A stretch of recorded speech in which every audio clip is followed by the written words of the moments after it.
Second. Small flat.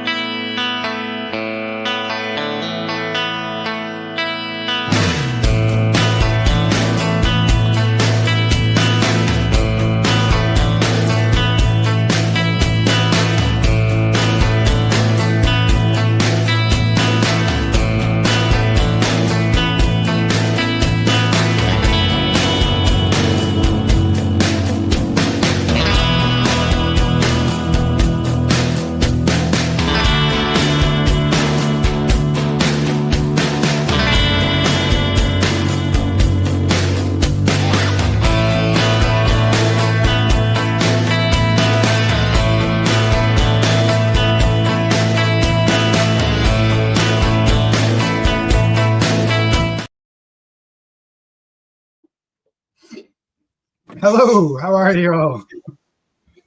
Are you playing a game of pie and chip chicken there to make sure I got that finished?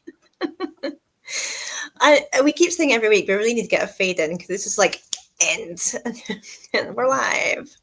I'm just reading all the comments. Like Dutch Dura has been getting all the gossip about the pot still moving premises. That's exciting. Oh wow! Yeah, because I think the owner. It was like a short-term lease, wasn't it? And then the lease was up, so it was. I think he had to look for somewhere else, but it looks like he's found somewhere according to Dutch Dura. So that's exciting. So the Bon Accord is moving to across from the pot still. That's what it is. Yes. Sorry, wrong way around. The Bon Accord. That's really cool. I'd heard about the Bon Accord, but I was thinking the pot's still moving as well. That's. Yeah, no, sorry, I've got my two places muddled up, but yes, it was the Bon Accord because I went in with Paul, and the new owner was saying that it was like they were going to have to find somewhere else.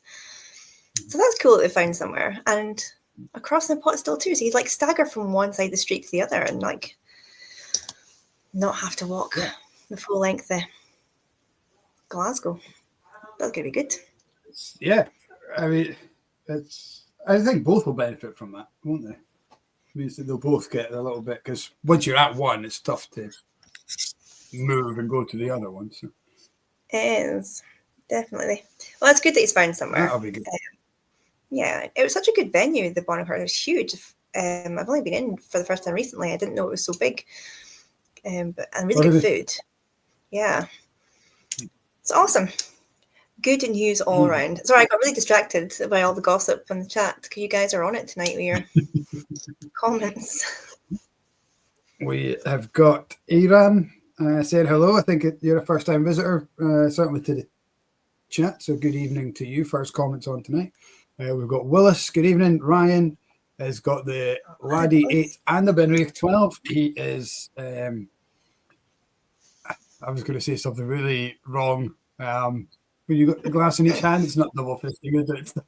It's double something else. Laddie 8 and the Benriach 12 tonight for good stuff. Peahead, good evening, Frank. Hope you're well. That's Jura giving us the gossip about the Bon Accord.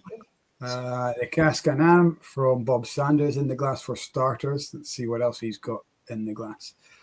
The Tullibardine Cognac single cask and for Willis. And he's backing that up with Brave New Spirits McDuff.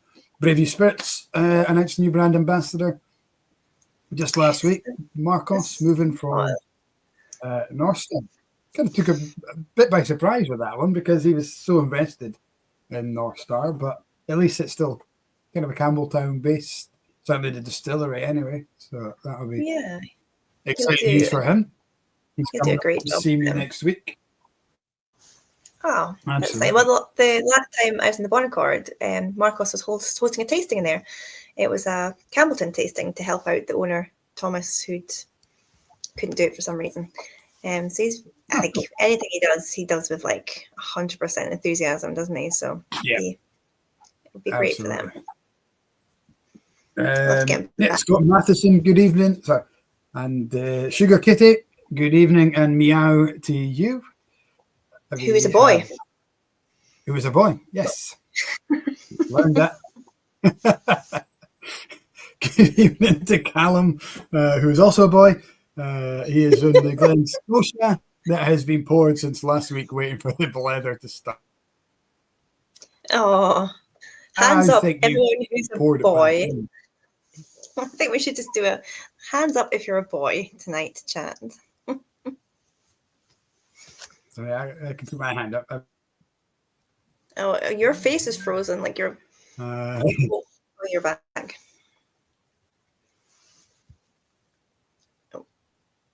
Oh no, we have got bad internet. I think we've lost Mike. Yeah, I think we have lost Mike. What we'll do is we'll get the guest on and hopefully Mike reappears, who is not a boy. So you can come into, you can be the only other person potentially who's not a boy. Oh, there's Mike, he's back. Did you just pretend you're frozen so you could eat a burger? 100% no. But I thought, while I'm waiting for connection to come back, I may as well grab some tea. Well, welcome to the Blether, Heather. It is awesome to have you on. So we've got lots of people raising up their hand that are boys. Fair enough. So yeah, Heather, gosh, we met we were just trying to decide off air about a year and a half ago, I think, at Glengarry. Yeah. And then sort of started following you online and realized what an interesting person you are and like what a variety of different things you do. So probably the best thing to do is just get you to introduce yourself, tell everybody who you are, no. what you do, and yeah, go. Yeah, go. Okay, I never know quite what to say to this. I'm absolutely awful. I suppose I'm a whiskey writer, so I well, very originally started in at Visit Scotland, sort of more in tourism side, worked at Whisky Auctioneer, also doing writing for 2-3 years, and then made the big scary leap to freelance life of chaos at the start of this year, and have hardly been home since until this week. So I guess that's me, kind of all over the place doing whiskey things, some not whiskey things, but generally kind of food and drink, agriculture, travel kind of focused stuff is what I'm interested in. Yeah. Amazing. Like, so it's quite a. So was that sort of a natural progression from the travel, like so the Visit Scotland tourism, into whiskey? Like occasionally you'd end up writing about whiskey and thought, oh, actually, this is maybe more of what I prefer. Yeah. And I had a couple of contacts who accounts I looked after at Visit Scotland who were whiskey specialist, kind of travel operators and things. And I think even among my colleagues at the time, some of them would kind of say, "Oh, you know about whiskey?" And I thought, I don't think of myself as an expert on whiskey at all, and I still wouldn't. But I kind of ended up doing more and more whiskey stuff, and then when the time came to move on from that job, I saw a job up that was at Whisky Auctioneer. They wanted someone to write, and that's what I love. It was whiskey, which was a massive bonus, and they needed someone who could speak fluent German, which I can. So it was like, okay, this job description was made for me, and luckily I got that job, and had an amazing, crazy introduction to whiskey via the world of an auction house, because you get everything, right? Like 1 week you're doing Prohibition era medical bourbon, and then the next week you're doing Italian independent bottlers from the 80s and rare Scotch, and it's like everything in between. So that was a bit of a baptism of fire in the best way. Nice. So you used to get taught, or your dad got you into whiskey, didn't he? Yeah, my dad has always been very into whiskey. My mum is teetotal. She says they balance one another out. Yeah, so I guess I came to whiskey through. I didn't think of whiskey as this big scary thing. I think it was a difference in perspective, right? Whereas some of my friends and some of my family as well, like would kind of see whiskey as this difficult topic, or there was all these regions and they didn't know about them and they'd get them wrong over the Christmas table and I'd correct them, and that wasn't very popular, but I was always quite interested in it. So it's worked out. I think that's great. Because I think nowadays we have people who are so scared of, certainly at a young age, of being introduced not just to whiskey but to alcohol in general, and we're kind of shy kids away. We don't let them in the pubs, we don't let them into clubs or anything like that. And, it becomes this big mystery and scary thing that they go off and they're going to try anyway, uneducated, and scull a bottle in the park or something like that. And I think, I've said this a few times on this channel before, that I think we're looking at it completely the wrong way. We need more people like your dad introducing you to the drink in a responsible way, making sure that you don't see it as this big wow scary factor thing. Hunting it. Yeah, it's just something that is there to be appreciated. And I think whiskey's got this kind of macho rite of passage thing about it as well. Like especially if you're in Scotland, like, if you're a boy, like, unless you've tried a Lafroig, you've not, like, you're not Scottish. It's like, it's this weird kind of like, oh, I'm Scottish, I've got to try a whiskey. And then it becomes ridiculous because they don't try it in the right context, end up spewing it everywhere, and then hate it for the next 20 years. And then they're traumatized. 100%. There is, so my husband's from Denmark originally, and there's this photo that he's tried very valiantly to remove from everywhere, but a friend has it by his bed of the two of them as teenagers, and they'd taken a bottle of, I think it was Glenfiddich, I'm pretty sure it was, from his dad's cupboard. And this bottle was like a 1970s era label, and it had been sat there for so long, and they'd gone to a beach, and it's these two teenagers with this, Glenfiddich worth quite a lot of money if they'd left it unopened, but obviously they didn't. They chucked it on the beach. So it goes beyond Scotland even, this idea of this, you have to do that if you're a teenager, right? Or you did. This generation's different. I'm sounding old. Yeah. Yes. Does it? Well, talking of whiskey, actually, though, I panicked when Mike was frozen and just pretending that he wasn't there, because we usually ask, "What's in your glass tonight?" And I see Mike's just poured a glass. So before we forget, we should ask if you've got something in your glass tonight, and what everybody at home has got in their glass tonight. Because we went straight into like, "Who's Heather? What did she do?" I haven't poured it yet, but I will do, because I was just in Canada recently at Hiram Walker, which is one of the biggest distilleries in North America, and their master blender, Dr. Livermore, made this whiskey for his dissertation for his PhD, which I just think is so cool that he was experimenting with casks that was about, flavor and aging and oak types, and that was his whole PhD dissertation. And I ordered some for when I got home, and it got here this morning, so I'm gonna drink some.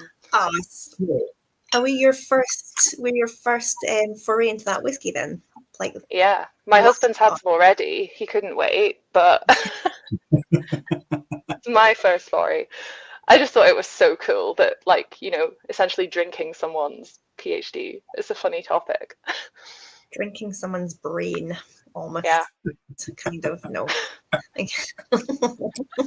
Hopefully not as literal as that. Yeah. A little bit of Silence of the Lambs. Nice tea inside. Lava beans. What a cool! I mean, I love that as well, though. Going to like your sort of your tutor saying, "Okay, so what's your PhD?" Well, I'm just going to make some whiskey. I'm going to keep trying whiskey to see, and I'm going to write about how I'm trying the whiskey. And I could be like, "Yeah, great idea. I'll go for that." So, would he only pass if his assessor liked the whiskey? I didn't ask him that when I met him, but I hope his assessor enjoyed the whiskey. After all the years it must have taken, it would have been a disappointment if the assessors didn't like it. No, it's very nice. I'm sure they loved it. Are you enjoying it? Yeah. Have you tried it before and you bought a bottle off the back of a case? No, because everyone else tried it, and I left the distillery slightly early because I was like, when am I going to be in this random town, Windsor in Ontario in Canada again? I want to walk along the riverfront and see it. So everyone else drank this whiskey, and I decided to go for a walk in the sun. And then afterwards, I was like, why did you do that? And then I found a bottle that was in the UK, and yeah, I got here this morning. Oh, that's awesome. Well, I've gone for the I've only Glen Scotia 7-year-old oak cask, Percival Hoggy, and that is 56%. Beautiful dram. It's got a fair dunt. So that is my starter tonight. You do love a port cask. I love a port cask. I love a Glen Scotia. Match made in heaven. Well, I decided to rake out when we were at the Tall Ships Festival in Aberdeen.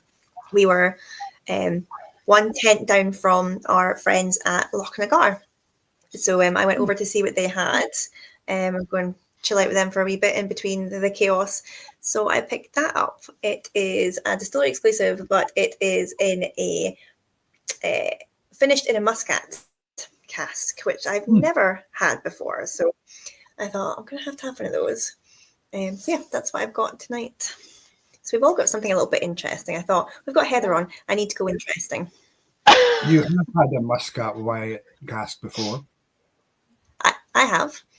Yeah. One of yours? No, it was one of the Berry brothers. Remember we did the tasting where they spelled Huntley wrong? Yes. It was. The Macduff in that lineup was a muscat wine cask. That's very well remembered then. I hadn't remembered that. You clearly didn't drink enough that evening, Mike. It's not an accusation that gets thrown at me often.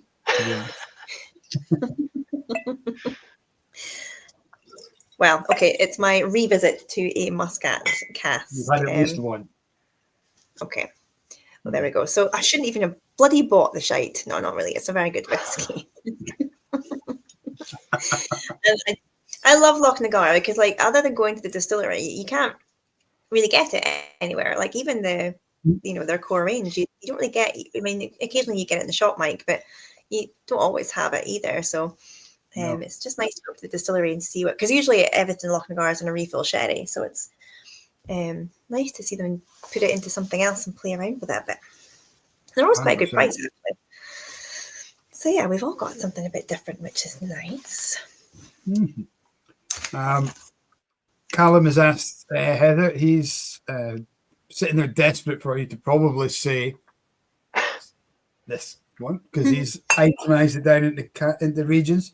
He wants to know what your favourite whiskey from the Highlands, favourite whiskey from the Lowlands, Speyside, Hamilton, and Islay. So he's given you 5 favourite whiskies to pick from, which is more than what we normally do. Yeah, you're not easing me in lightly, are you? I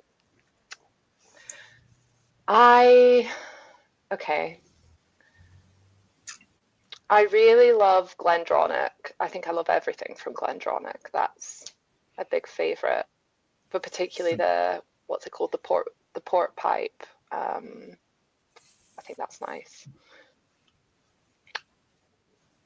My head is going blank because I feel like I've not touched Scotch for ages because I've been in North America and I didn't let myself. I was like, I'm going to drink the local whiskey. I think Lowlands, I had some really nice stuff from King's Barnes last time I was there. But that's just the first thing that's come into my head, maybe. I'm failing at this. They just released a 10-year-old, didn't they, the King's Barnes? Yeah, they did. Yeah, I haven't tried it yet, and I really want to. I love a Glen Scotia as well. They're so good. And Loch Lomond as well, coming out with some, I don't know, just super interesting things that are just a bit different, right? I think that's what I'm often going for, stuff that's a bit quirky. I hadn't realised this until someone came out to me recently and said, you're just really contrary. You're just always wanting something that's not normal. And I was like, oh, yeah, that's probably right. I think I love everything I've ever had from Islay, nearly. I love a good peaty whiskey, and they do it so well. can't choose. This is terrible. Oh, I had a. This is a silly answer. This is a very niche answer. I had, when I was at Whisky Auctioneer, I had a Bruichladdich that was from, I want to say it was from the 70s. It was a really old Bruichladdich and it was delicious. And I was like, this is amazing and I am never going to be able to afford to buy a bottle of it. And it was really depressing. Sorry, that's a very poor note, a very negative note. But, you know, when you try something and you're like, I'm never going to be able to get this again. And it just kind of kills you a bit. That's, yeah. Very true. I know. But yeah, it's all good choices. And it is really hard to narrow it down because we always say this each week. But like sometimes whiskey, a favourite it's a favourite because of the moment. Favourite because who you're with. So like, so yeah, it's a big question. I'm sure if we asked you like what's your most recent favourite Canadian distillery you saw, like that's more of a relevant memory to like the whole of Scotland. I still want to give you about 6 distilleries as my answer, but no, Hiram Walker, where this whiskey comes from, was just so incredibly big. It's enormous, but just like on a scale that I've never really experienced in Scotland. So that kind of made probably the biggest impression on me. But it was a town, the whole town exists because of the distillery. So the part of Windsor that it's in was originally called Walkerville because Hiram Walker had founded it, who was not a relation of our Walkers, Johnny Walker. But there was something kind of strangely nostalgic about walking around the distillery and seeing like Walker everywhere. Yeah. So that made a big impression. And it's so different, right? Because they're using corn instead of barley and it's very different to what we do, but it was really fascinating. Amazing history of like a whole place, a whole distilling community, and lots of smuggling because it's just across the river from the United States. So there was all these smuggling stories, which I love. Yeah, we had a massive boom in Canadian exports, didn't we? When the American market flatlined. I believe that's where we get the phrase real McCoy from, because there was a smuggler from Canada, Bill McCoy. Okay. And he used to smuggle across the border. And when they opened the case and realised it was genuine Scotch whiskey rather than moonshine, they would raise a glass to Bill McCoy, and that became the real McCoy, which meant the genuine article. So much smuggling of whiskey everywhere. What's your? On you go. I'm just going to ask Heather, what's your favourite thing to write about? Is it the history? Is it the distillation process? Is it tasting notes? Or I love you the history. kind of cover them all, don't you? Yeah, I go all over the place. I love the history. I think when there's kind of a story of like there, where our whole town has kind of sprung up because of one distillery and because of smuggling and whatever, I find that really fascinating. But also just the kind of the culture around whiskey, the people and the impacts that it's had on where we live and traditions. Like I find myself whenever I'm abroad talking about first footing, because it's so obvious to us that you start the new year, you share whiskey. It's so kind of integral to the culture in Scotland. And then you go abroad and people are like, you guys do what? And it's very confusing to them. And I'm like, oh yeah, a lot of our culture is actually tied up in this drink that means such a lot to economies and communities and traditions. So that's probably my favorite thing to talk about in different ways. Yeah, I love those wee moments. It's like we were speaking about blackening the other day. Because you grow up in Aberdeenshire thinking that everybody gets blackened, like it's just a worldwide phenomenon. And then you mention it to somebody, oh yeah, like oh God, when he got blackened, did you see them? And people are like, no, sorry, what? Let's go back a stage. Yeah, you know, you put like, you know, tar on people and drive them around in a trailer, like and throw stuff out. People are like, no, wait.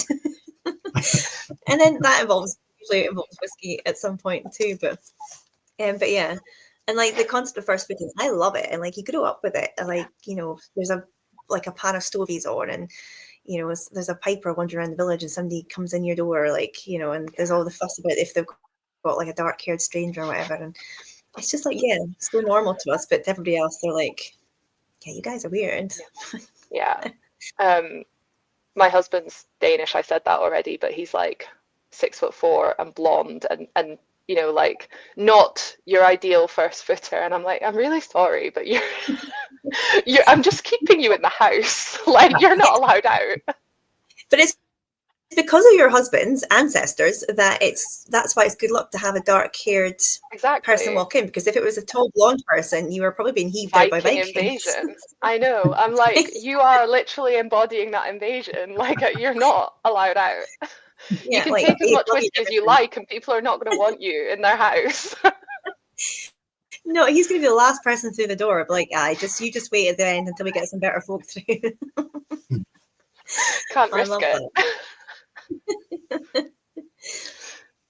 There's so many nice little stories and quirks and traditions in the whiskey world, like all those kind of stories around like smuggling and stuff. Like, because obviously we've got the Cabric just up the road from us. Yes. In the Cabric distillery, and so much illicit distillation happening there in the hills and things. And yeah, just all those like amazing moments of time. Because like when you look at like our distilleries, you know, we've got ones in the 1800s, you've got ones that go back further, and then you track their progress along the timeline of like what's going on in the world. Like it's insane to see how, you know, whiskey's been mapped out across the last couple of centuries. So I like, me and Mike are both history geeks as well, so we usually kind of get a bit geeky with the whole history side of things. But you must have heard some good smuggling stories when you were out in Canada. Is there any standout ones you can remember? Well, the Canadian whiskey industry is built on smuggling, essentially.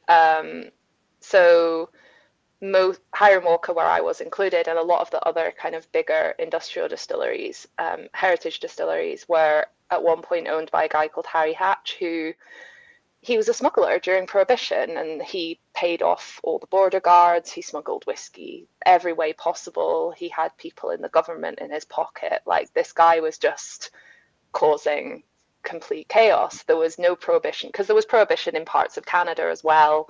So he was going against the Canadian authorities, the American authorities, and he ended up a really wealthy guy and bought all the distilleries. And those are still the distilleries that are there today. So it is just so ingrained in the history. But it's I don't know, the kind of stories that you just come across reading old books about whiskey, or even on like newspaper archives, and you search, you come up with the craziest stuff if you kind of end up deep down a rabbit hole, which I do. But one of my favorites was from Alfred Barnard's, infamous book on whiskey. And sort of before I'm going to a distillery, I kind of like to read what he said about it, because it's too dense to sit down and read the whole thing, right? If you're going, you can check it. Yeah, you can check it before you go. And if you look at the entry for Oban, there's a story about a woman who he describes as the last witch to burn in Scotland. And he gives this whole, long-winded description. And essentially it was an old woman who was pretending to be a witch so that people would stay away, including the excise man, because she was distilling illicitly. So she didn't want to be bothered, so she pretended to be a witch.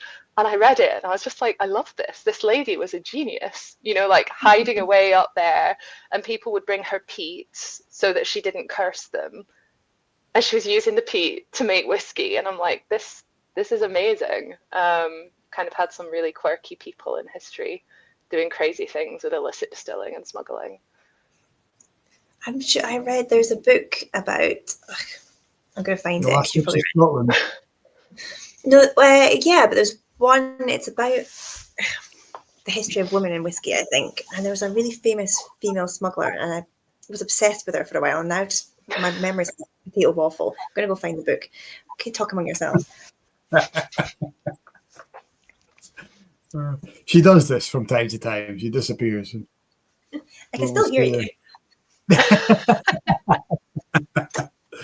But I got a book last time I was up at Dornoch.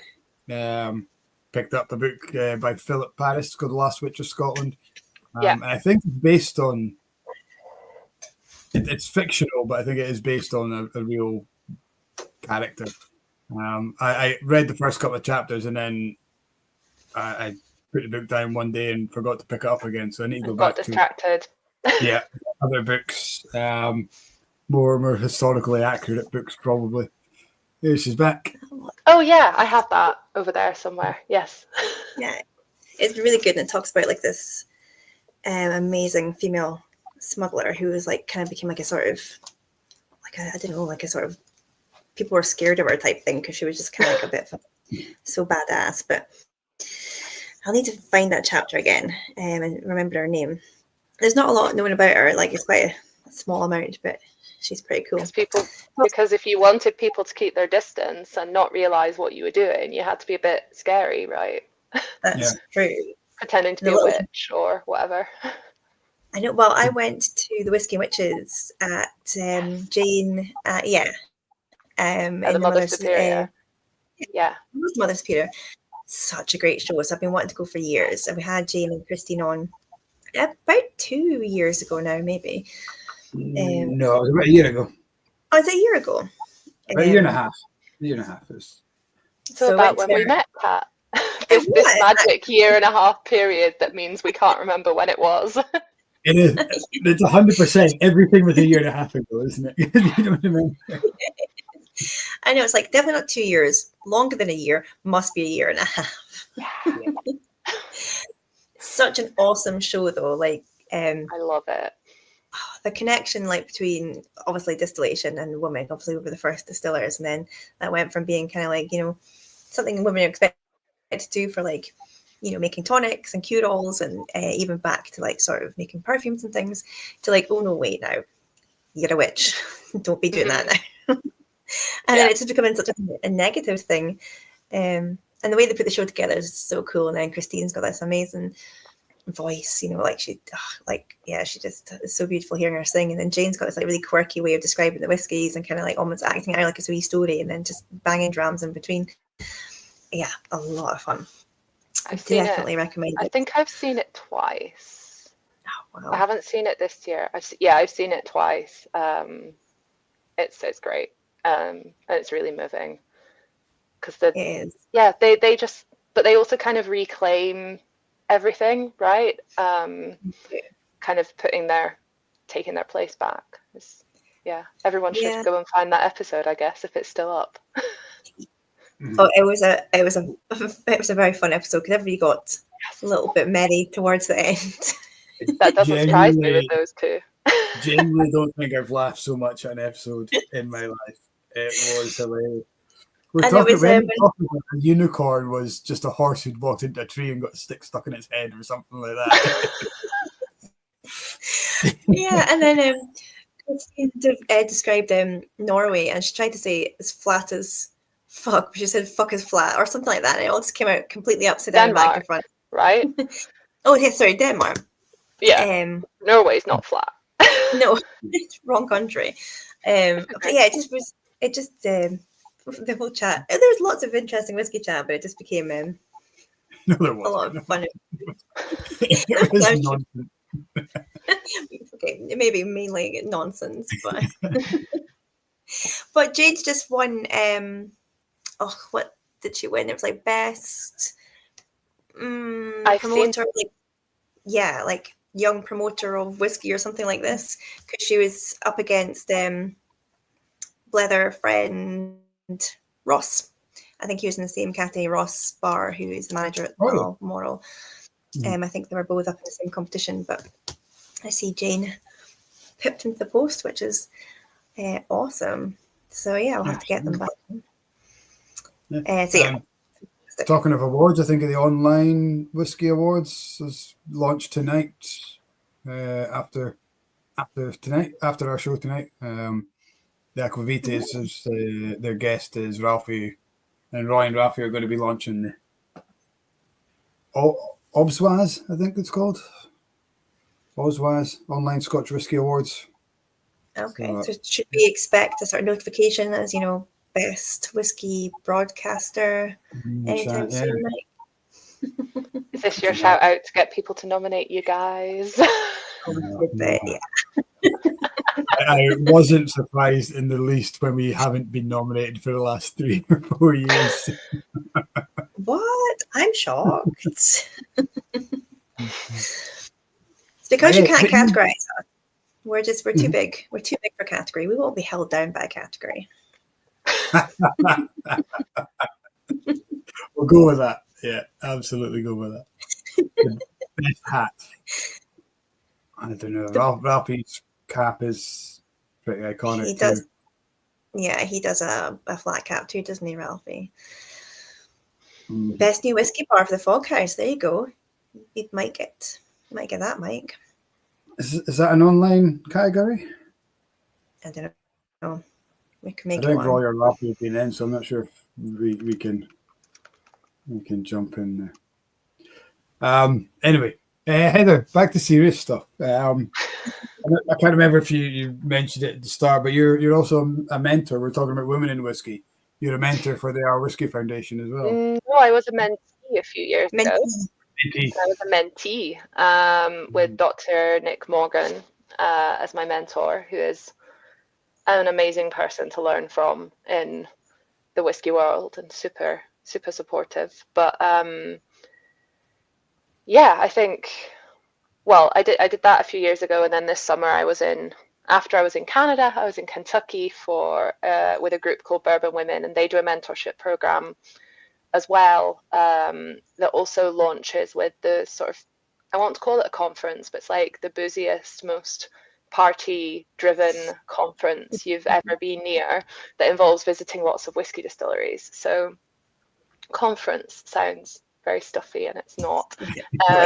They have an event called the Sipposium each year, and they select people to be mentees and mentors on, through that program as well. And I kind of contacted them back in March and was like, do you accept foreigners? Because I love bourbon and I would like to come. I would like to come to your crazy trips around Kentucky and mentorship and women supporting other women. This sounds great. And everyone was like, we haven't been asked this before. Just put in an application. I was like, okay. So I kind of kept asking people. I was like, do you know if they would let me come? I'm not American. But anyway, they did let me come, despite the fact I'm very obviously not American. So I was kind of their sort of token outsider for the whole trip. But it was magnificent, and there was a lot about kind of the power of mentorship, but also the power of sort of sponsorship and just mentioning one another in the right spaces and lifting one another up through saying, oh, that opportunity, my friend would be brilliant, and kind of introducing one another to industry opportunities like that, instead of kind of being quite so well, you can still be competitive but also supportive, right? And I found that really interesting, because not everyone is going to be at a point in their career where they can mentor. Not everyone's going to want to be a mentee, but I think we can all kind of put into action this helping one another progress and helping one another through the world of whiskey that's a bit rocky at the moment. So that was really cool. Yeah. Could you not kind of say to them, well, Trump wants to buy Greenland, Denmark owns Greenland, my husband's Danish, so I can put in a good word if you let me in? No, I don't think the Danes would want to be listening to me on Trump and Greenland. That's that's a whole mess. But no, they were all just super happy that other people from other countries were still interested in their bourbon, which is an amazing, it's an amazing category of whiskey, right? It's also got an incredible heritage. So I was super happy to be there. Awesome. It looks awesome. It's like you say, it's like an industry where you always are learning. Like every single day I'll learn something new, and not just through something I've looked up or found out, like just from listening to other people, like whether it's knowledgeable whiskey geeks that come in, or whether it's other members of staff, or meeting somebody like yourself who's, in the industry from the other side of things, doing like writing or traveling, whatever. Or from Mike, remembering every single thing that I've tried in a lineup. It is. You have tried that before. But it's a network though, because as much as there's so many women in the industry, there's it's still a male heavy industry. I think people in the industry are really supportive of each other, men with women, women with men, like, you know, but it's still, there's more men than there are women. So it is nice to just have that little wee kind of pockets of, like, you know, allies and, you know, kind of connections that you can just reach out to and be like, hey, heard about this opportunity, or thought of you when I saw this, or I like that. It sounds like a worthwhile thing. I was hosting a tasting last night, and we had 22. Well, it was 22 people, but 19 Canadians and 3 Americans, and there was only 6 men. The rest were all women. Amazing. Love to see it. Yeah, it was great. It was part of a larger tour, so the whiskey tasting was just one part of castles and visiting Culloden and everything like that. So at the start of the night, I kind of said, put up your hands if you're a whiskey drinker. And there was only maybe 4 people put up their hands. And I was like, okay, this is going to be fun. But at the end of the night, I said, hands up who would try whiskey again on tonight. And pretty much everyone, maybe about 18 people put their hands up. So we almost converted. So, but those kind of experiences are great because people are not forced to try because they can opt out, but they want to be part of a group. They're kind of forced. Kind of forced. They're strong-armed. Here's a 3-course meal. You can move now, or you can just sit where you are and drink whiskey and pair it with chocolate, which is what we've done. And so they're not going to move after that. But it's this image thing that we talked about at the start, that, like, you know, younger men would see it as like this macho drink, or people kind of have an idea of whiskey in some way. Some people think it's a stuffy drink, right? And it's, if you then find yourself a bunch of mostly women from North America on a tour in Scotland, and you've learned all about the culture, and then you sit down, you're maybe coming at it from a different perspective as well, hopefully. Yeah, I think there's a whiskey for everyone. I keep trying to convince people of this. I think speaking of whiskey bars. And if there's not a whiskey for everyone, there's certainly an occasion where everyone could drink whiskey. Yeah, I think that's one of the things we try and put across, is it's not just a drink, but the experience as well. It's why are you drinking it, or who are you drinking it with, or, you know, if it is a New Year's celebration or a toast to a friend at a funeral or something like that. And if the company's right, then the whiskey will be right. More often than not. And even if it is something that's mixed with a drambuie to make a wee rusty nail to make it easier, you know, it's a starting point. And it's like getting the occasion. And if the occasion's good, you'll remember that whiskey fondly. Next time you see it, you'll think, well, I did try that with XYZ. It was a really good night. I'll try that again. And hopefully that's how the hook starts. Yeah, like whiskey and food pairings can be such a good tool as well. Just because like a high strength alcohol can sometimes be a bit too impactful on somebody's palate if it's like the first time they've ever had something that's 40 and above %. But, you know, if you've paired that with like cheese, for example, or some sort of nice tapas, whatever, it can just make it a little bit more approachable and just kind of if you've mixed it like a nice cocktail. Yeah, well, it's been the week of Johnny Walker and Sabrina Carpenter, right? Promoting whiskey cocktails, talking women in whiskey and getting new people into it. That's been the big talking point, right? People have loved it or hated it. Yeah. I've seen a few different write-ups about it from a few different just people that I know. Yeah, I think even the people that are maybe not for it, they're not 100% against it. They're just looking for something like a change, like something different. But I don't know, it was like a retro tongue-in-cheek thing because it literally harks back to like the 70s of like that sort of lady in the black cocktail dress type thing. And so it's like a sort of modern spin on an old. I can see the positive and negatives on both sides of what they've done, but she's so iconic, you know. Yeah, she's massive, and it's kind of it's a bit tongue in cheek, right? They're playing on something like an old fashioned kind of marketing that's no longer there, but I suppose enough people still get the feeling that women are not welcome, that they just see the old-fashioned marketing rather than the fact it's a play on that, or that's how I'm reading it. But I guess everyone's got a different take on it. That's how I took it, because when you see a lot of her music and stuff is all kind of like challenging the concepts of like men as well. Like she does like to sort of play around with the sort of if you kind of listen to some of her lyrics anyway, of like, it's not the classic romantic like love songs. It's the sort of Did you say that she's challenging the concept of men? No, of Yeah, men you and did. music. Yeah, but Okay. men, I heard the concept of men as well. men and music. Just the idea of men. Men. She challenges that. This And then is like just talk Pat's about asking all the it. men to put their hands up. Yeah. Do you exist? Let me just know. Are you there? Because I heard a rumor that they just don't, they're not there anymore. Like we just don't have Sabrina them. Carpenter cancelled them. I love that. Sabrina Carpenter cancelled men. I love it. But like her whole album's like a bit naughty, a bit risky, like a little bit tongue in cheek about everything. So I think if you take her music and then look at like that retro kind of like girl in the cocktail dress, I think it's all meant to tie in. I think if Taylor Swift said something, she'd be big enough to maybe challenge the idea of men, but not this one. No. Well, I don't know. She's all loved up now. She's all married and stuff, isn't she? Yeah. The big news in the world.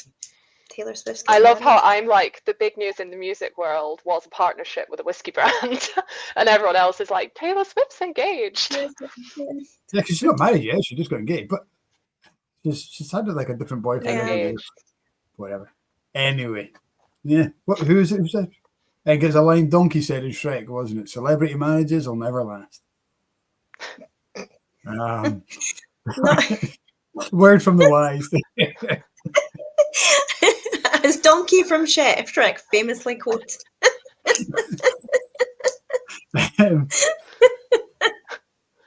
Wise words, Mike. Just going to say hello to a couple of guys who probably wish they never joined late. Stephen Gibson and Dave Ferguson have just joined to say hello. Good evening, guys.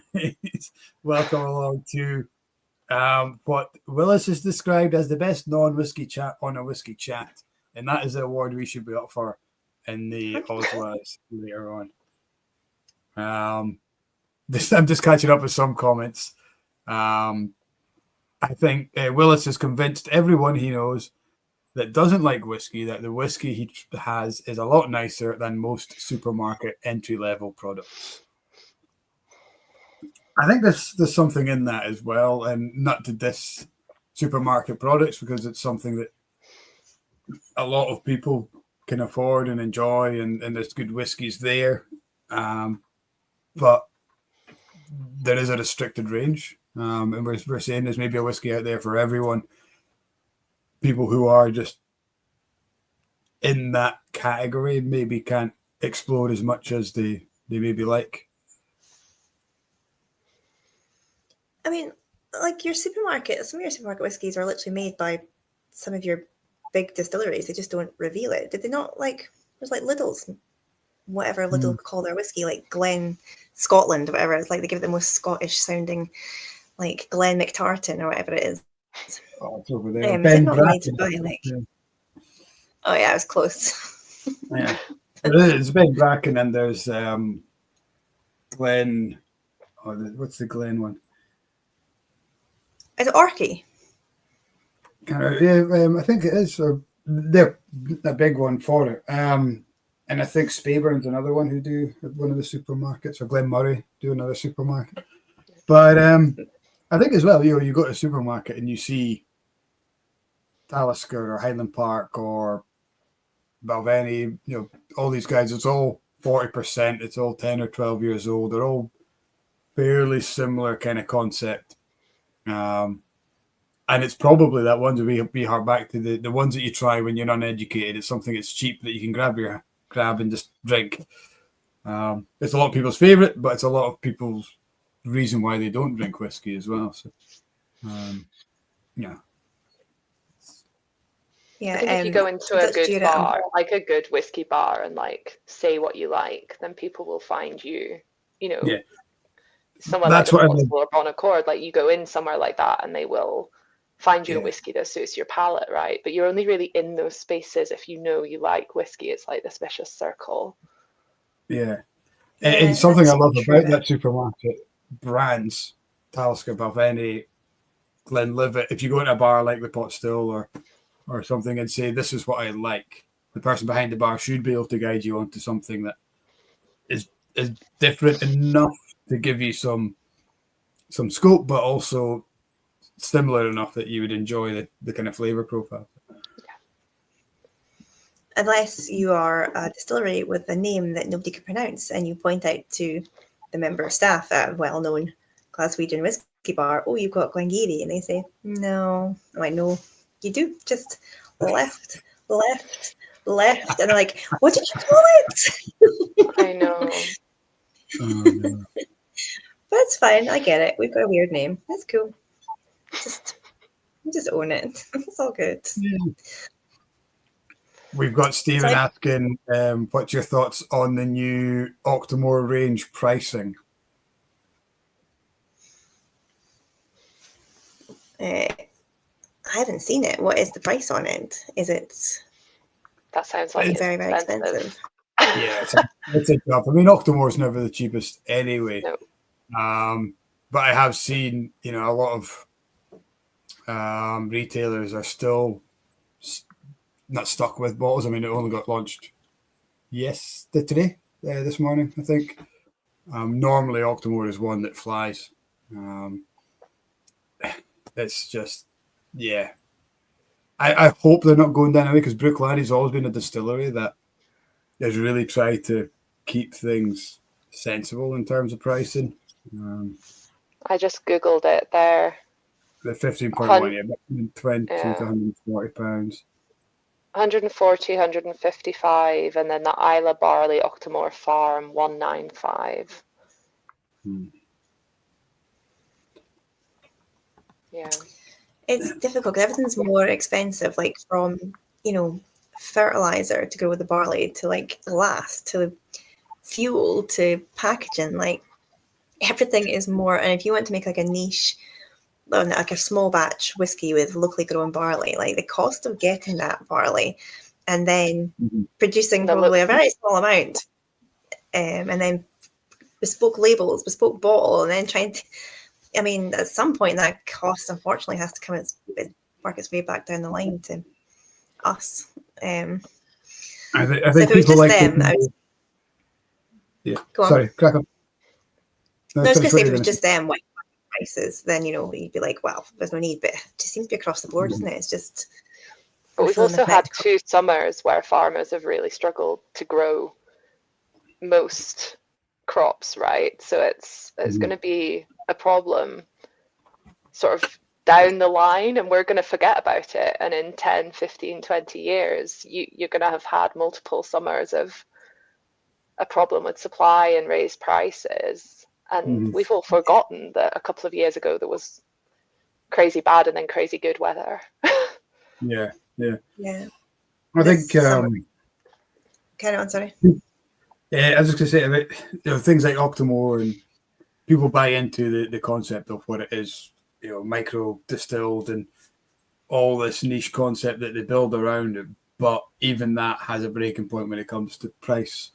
And that, what we're seeing at the shop, that really hard price point is that 120 to kind of £200 is a real struggle just now. It has kind of bottomed out in terms of even gifting bottles. People are looking at either £100 is their maximum, or they'll do that big jump up to 200 plus. If it's a really special occasion, it's that kind of gap in between the 100 to 100 to £200.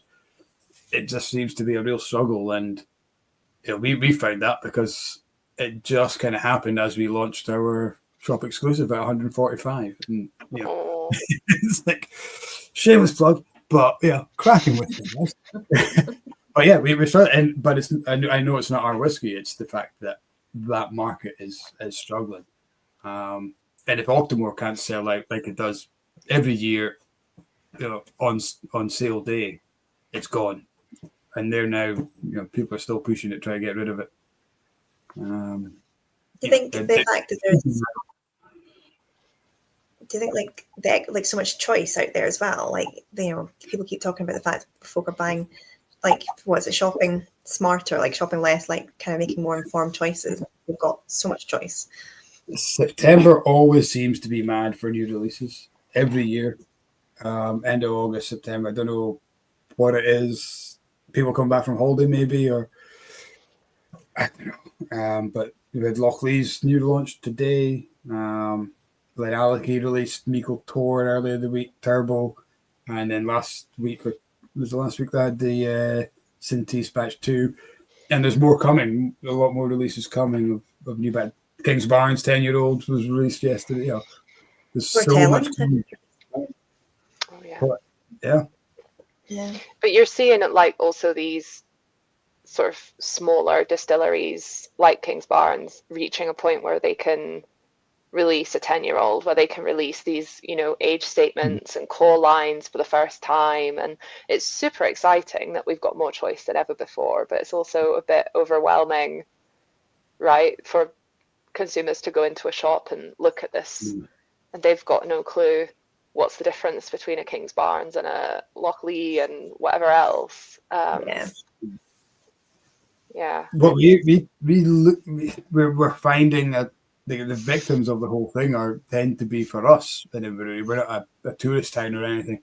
We're not a big whiskey town, but the victims of that is independent bottlers, because they don't, I would say between 60 and 70% of our market are buying as a gift for somebody else. And if they don't know and trust that brand or that idea, then they'll just know. We have people coming in. Granda loves a Highland Park. I want to buy a Highland Park. And we're like, well, we've got the 12-year-old, but if you want something special, try this Secret Orkney, independently bottled by Gordon MacPhail, single cask, really unique and awesome.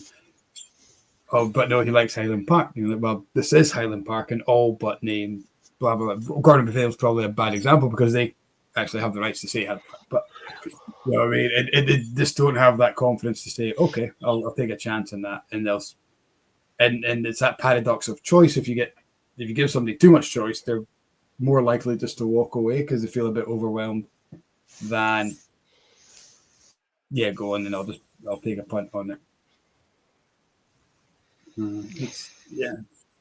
We've got all the other whiskies as well from beyond Scotland now, like English whiskey's been a big thing this year, and I'm in the Nordics a lot, and they've got amazing whiskey coming through at this point that's also kind of becoming a bit more self-confident. They know what they're doing a bit more now after, between 1 and 3 decades in operation, and it's like that must be having an impact everywhere on what people are thinking of as whiskey, right? If they've got so much choice, they're not just thinking of Scotch, to use the Americans' favorite way of describing our whiskey.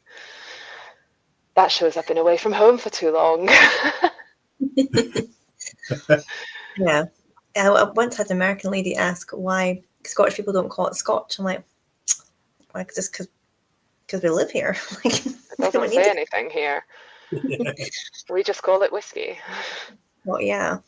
I know there is. I mean, it's exciting to see what the rest of the world's doing as well. Like, and again, it's that idea of like 3 different ingredients, but there's so many variables that can keep changing it as well. I know I love discovering like new whiskies and new expressions and new companies, and I love independent bottlers and the freedom they can have to an extent with whiskies as well. But it's like fitting it in. We've all got like our livers can't withstand it, our bank balances can't withstand it as well. Like, it's just sometimes you just have to take a sort of measured decision of like, I'm in this distillery, but I really want to buy a bottle, but I've got to be sensible. Everything. I know, this is it. And like, you've got your rational brain like arguing with like your irrational brain of, yes, but I'll never come back here again. I really want the hand film. Like, yeah, it's there is something like, there's something to be said for too much choice, because I guess back in the day you had your big hitters, your Glenfiddich, your Glenlivet, your sort of Balvenie, and they maybe had like 1 or 2 whiskies at the most. And I'm just looking in the corner at my whiskey cabinet that I tell myself I'm not allowed more whiskey than can fit in or on that cabinet. And there ends up some very precarious kind of balancing going on as I buy more, and I'm like, yeah, no, it fits. I'm like, how many have you got on the floor? on the well, floor. on the floor, they've moved to my desk because. But yes, there's about 5 in the overflow, which is about what I brought back from North America. So I feel like that should be given an exemption, because when am I going to go there again? This is it, and you've just fallen into the exact same trap that I was just talking about. When will I go I there know, again? I know, but I do it, and then I book tickets to go back like 6 months later, and I go, oh well, I'm back here again. Well, on that point though, I would say anybody who's watching who doesn't follow Heather on, well, I follow you on Instagram. I don't really do the old Facebooks, but like honestly, your travels just look so much fun, because I think you'd like to make the most of being in a country. So like you kind of find the sort of the quirky, the unusual, like the sort of off the beaten track about places, which I love. And you've got some great pictures up there, some great stories. You seem to meet some amazing people. So if you don't follow Heather, go and give her a wee follow. But like, what does that process look like for you? So kind of, do you sit at your desk and think, right, I really kind of want to get into this kind of area, whether it's Canadian whiskey, whether it's, I'm trying to think of anything else I've seen you write about recently, and then formulate a plan around about it? Or do you reach out to publications and see what they're looking for, or It's a bit of everything? A bit of everything. I'm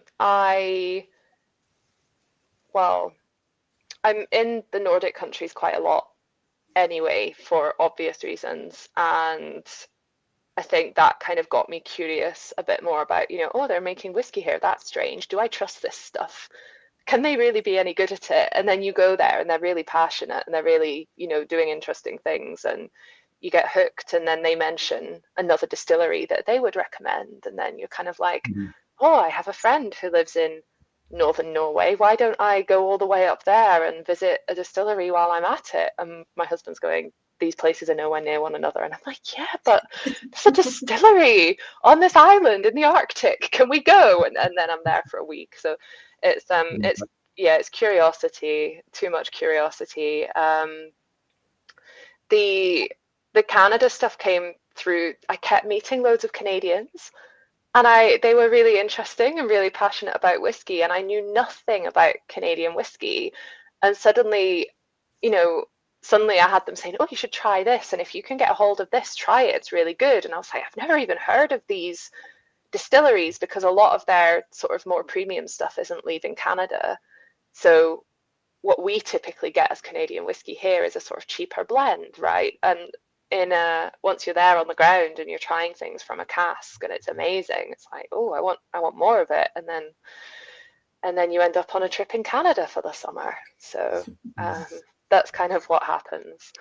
And what I love about Canada is just the sheer size of it. Is we had a friend, or we had a group over in Scotland who were visiting friends who we did a tour for, and they were from the west coast of Canada, and they were visiting friends in Nova Scotia, which is right on the east coast. Yeah, as far away as you can get.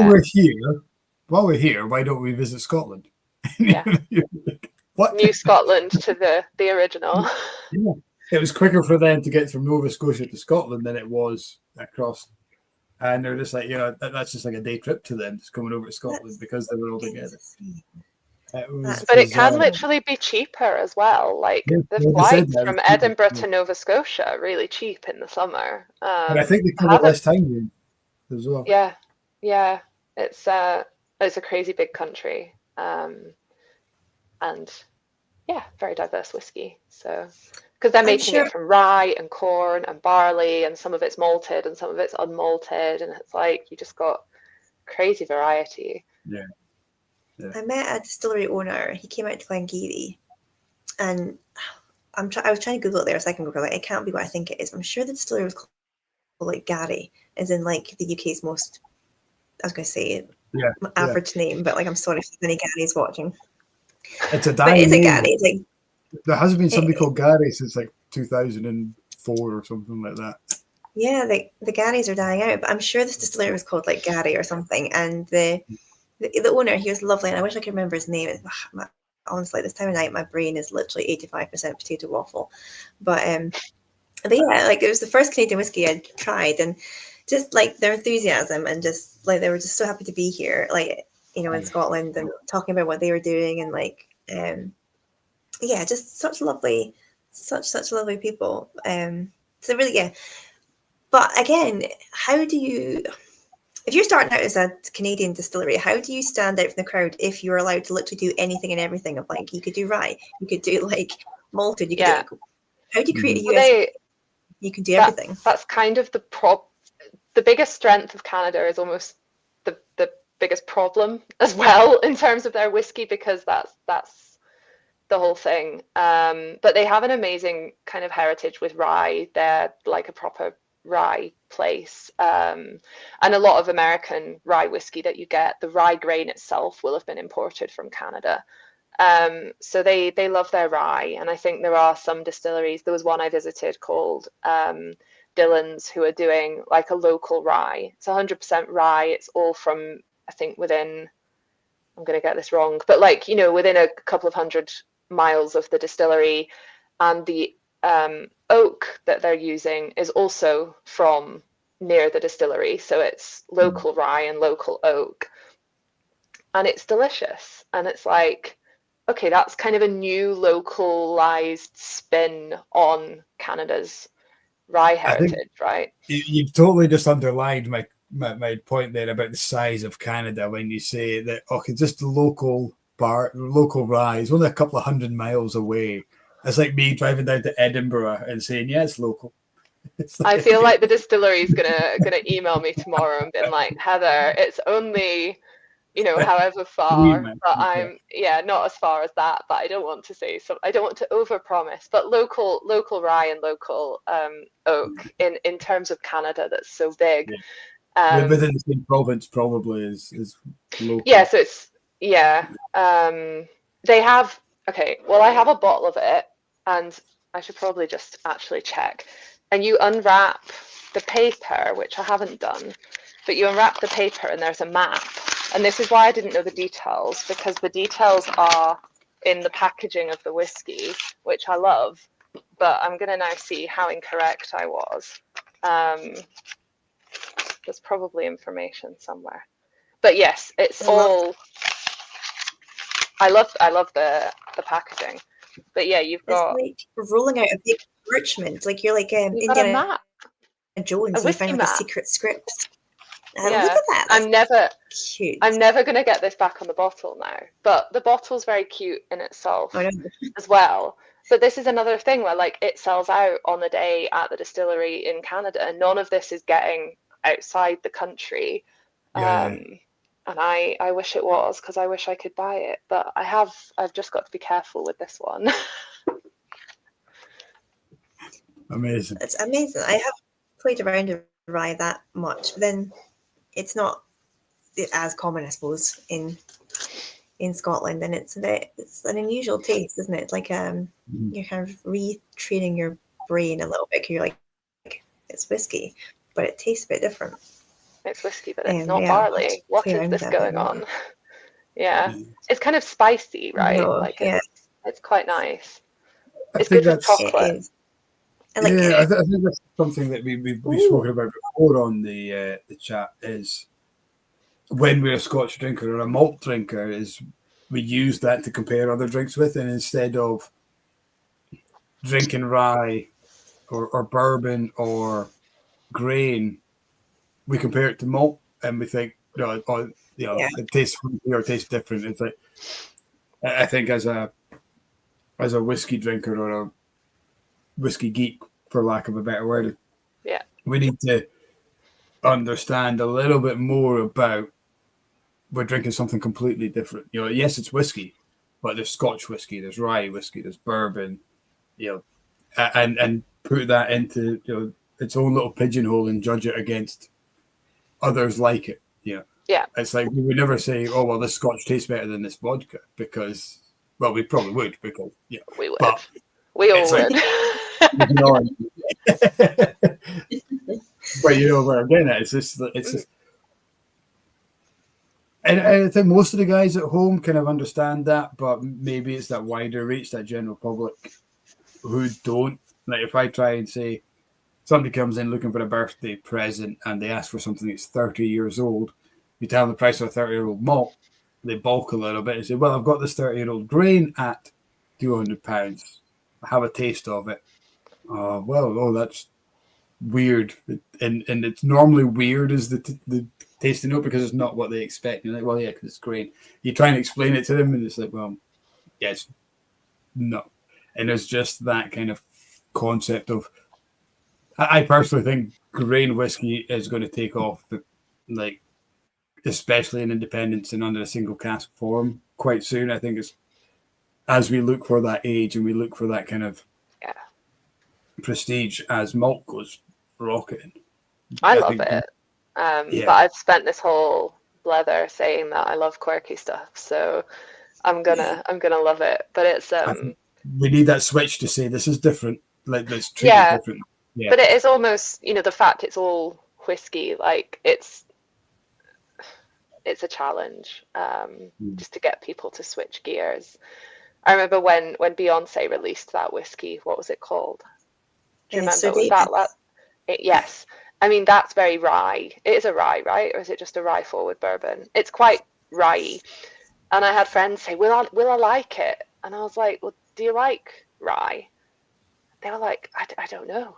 I was like, well, maybe try before you spend a load of money on a whole bottle of the stuff. Yeah. But like we so much don't drink it here that we don't even really have anything to go on. You try it for the first time and you're like, I don't know. You got to sort of learn it, right? Get to know it.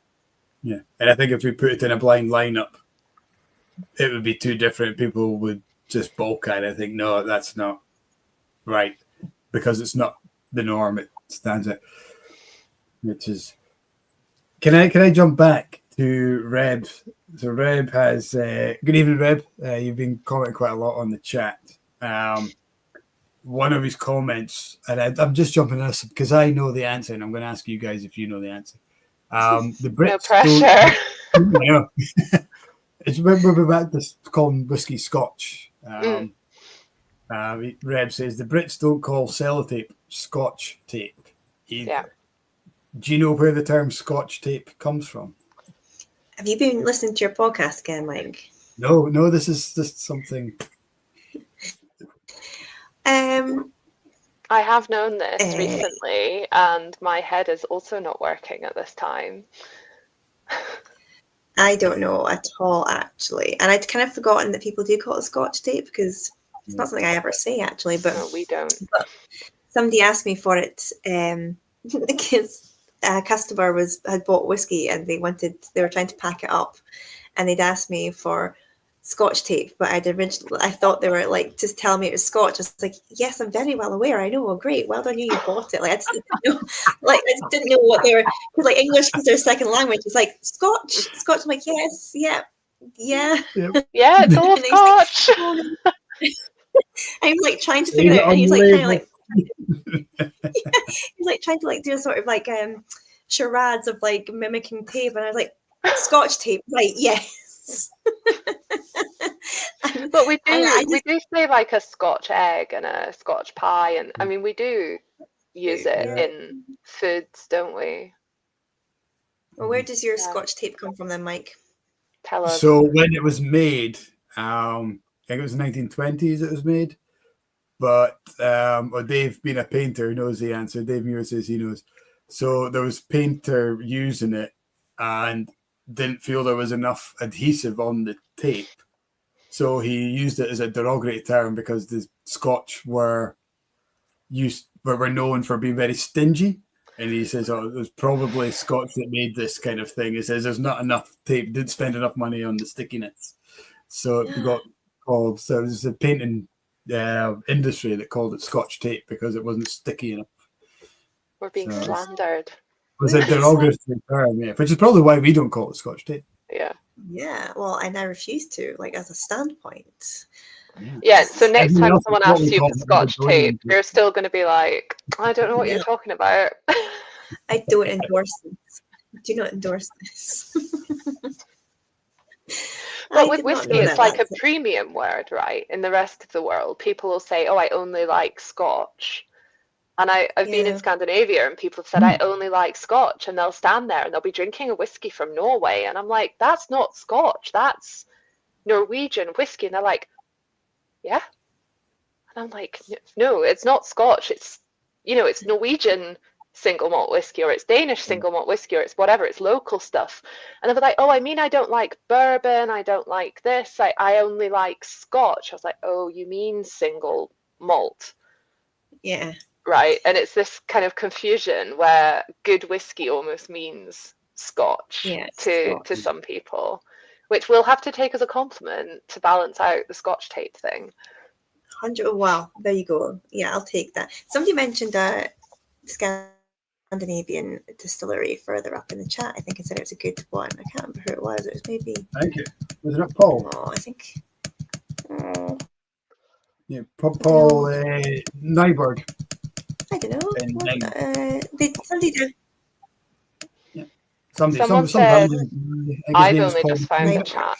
With Someone nice- said that Norway just had its first 10-year-old whiskey released yesterday, which was by Mykken, who I was visiting this time last year. So my Facebook memories are like, remember this? And I'm like, oh, I wish I was there, because it's a really amazing place. And I'm so glad they've got their 10-year-old out and their rebrand and everything. It's really cool. So everyone should go try Mykken. Awesome. Yeah. I have the old, this is the old branding, and it doesn't look anything like this anymore, so it doesn't really help. Did you find the other Scandinavian whiskey comment, Kat? It was so. Mike's right. It was Paul, and it was. Well, how did you pronounce the distillery, Mike? I think it's Nyberg. Is it Nyberg? Nyborg. The Danish one. Yeah, Nyborg. Nyborg. Yeah. Nyborg. Ah, okay. I mean, you say we spell things wrong in Scotland. Eh? Oh, Danish is it's a wild language. Nothing's pronounced as it's written down. That's the rule. If you think it's simple, you're probably just wrong. He was saying it's a very, very good whiskey. I mean, we say that quite a lot, don't we, Kat, about the Doric and Scots language of being intermingled with the Scandinavian. So yeah. Yeah, but it really is. I mean, there's things. I think I said this when I was at Glengarry, Kat. There's bits of Doric on the walls, right? And some of it I was like, that's basically just Danish. Yeah, we get it quite a bit, like, because we get a lot of Danish visitors, and quite often down in the lower mash tun there's an expression that we usually use as part of like a prayer for dinner. It says amon mohimate, and the amount of Danes that say this is practically like Danish that's on your walls. It is. So yeah. I said that as well when I was there, and you were like, yeah, we hear it all the time. I didn't do it in the same kind of like, yeah, whatever.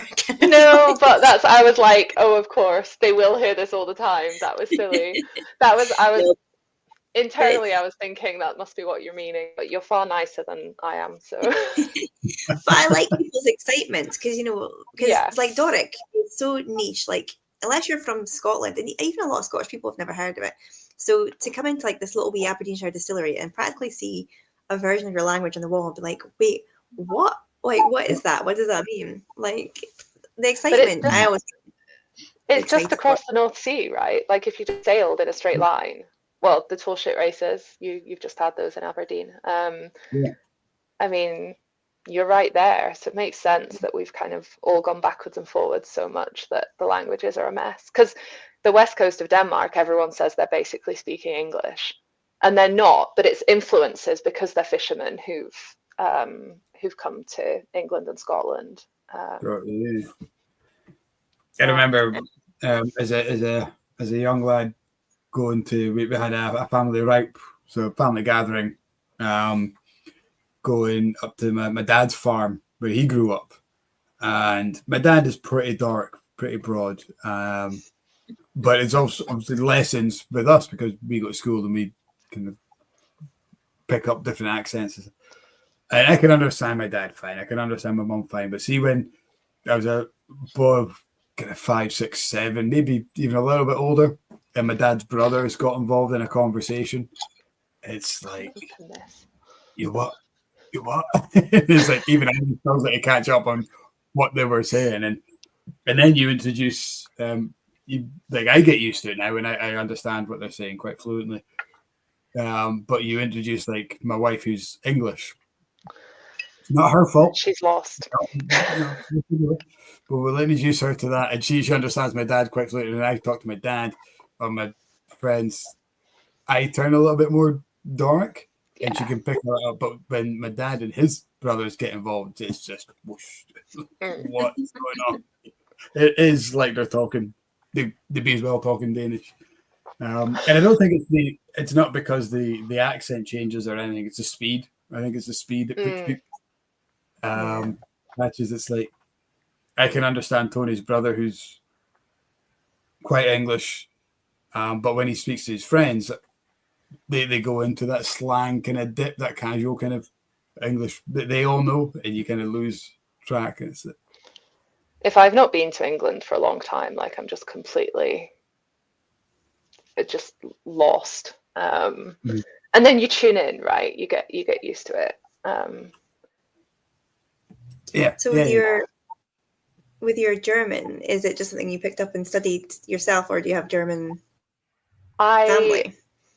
I don't have German family. I've lived in the German-speaking part of Switzerland, and I've lived in Germany. So that's kind of where the German comes from. And I do speak Danish as well, and a form of Danish that's attempting to go Norwegianward. So Norwegians, I don't want to say I speak Norwegian, but the Danish I'm speaking in Norway is not the same as Danish.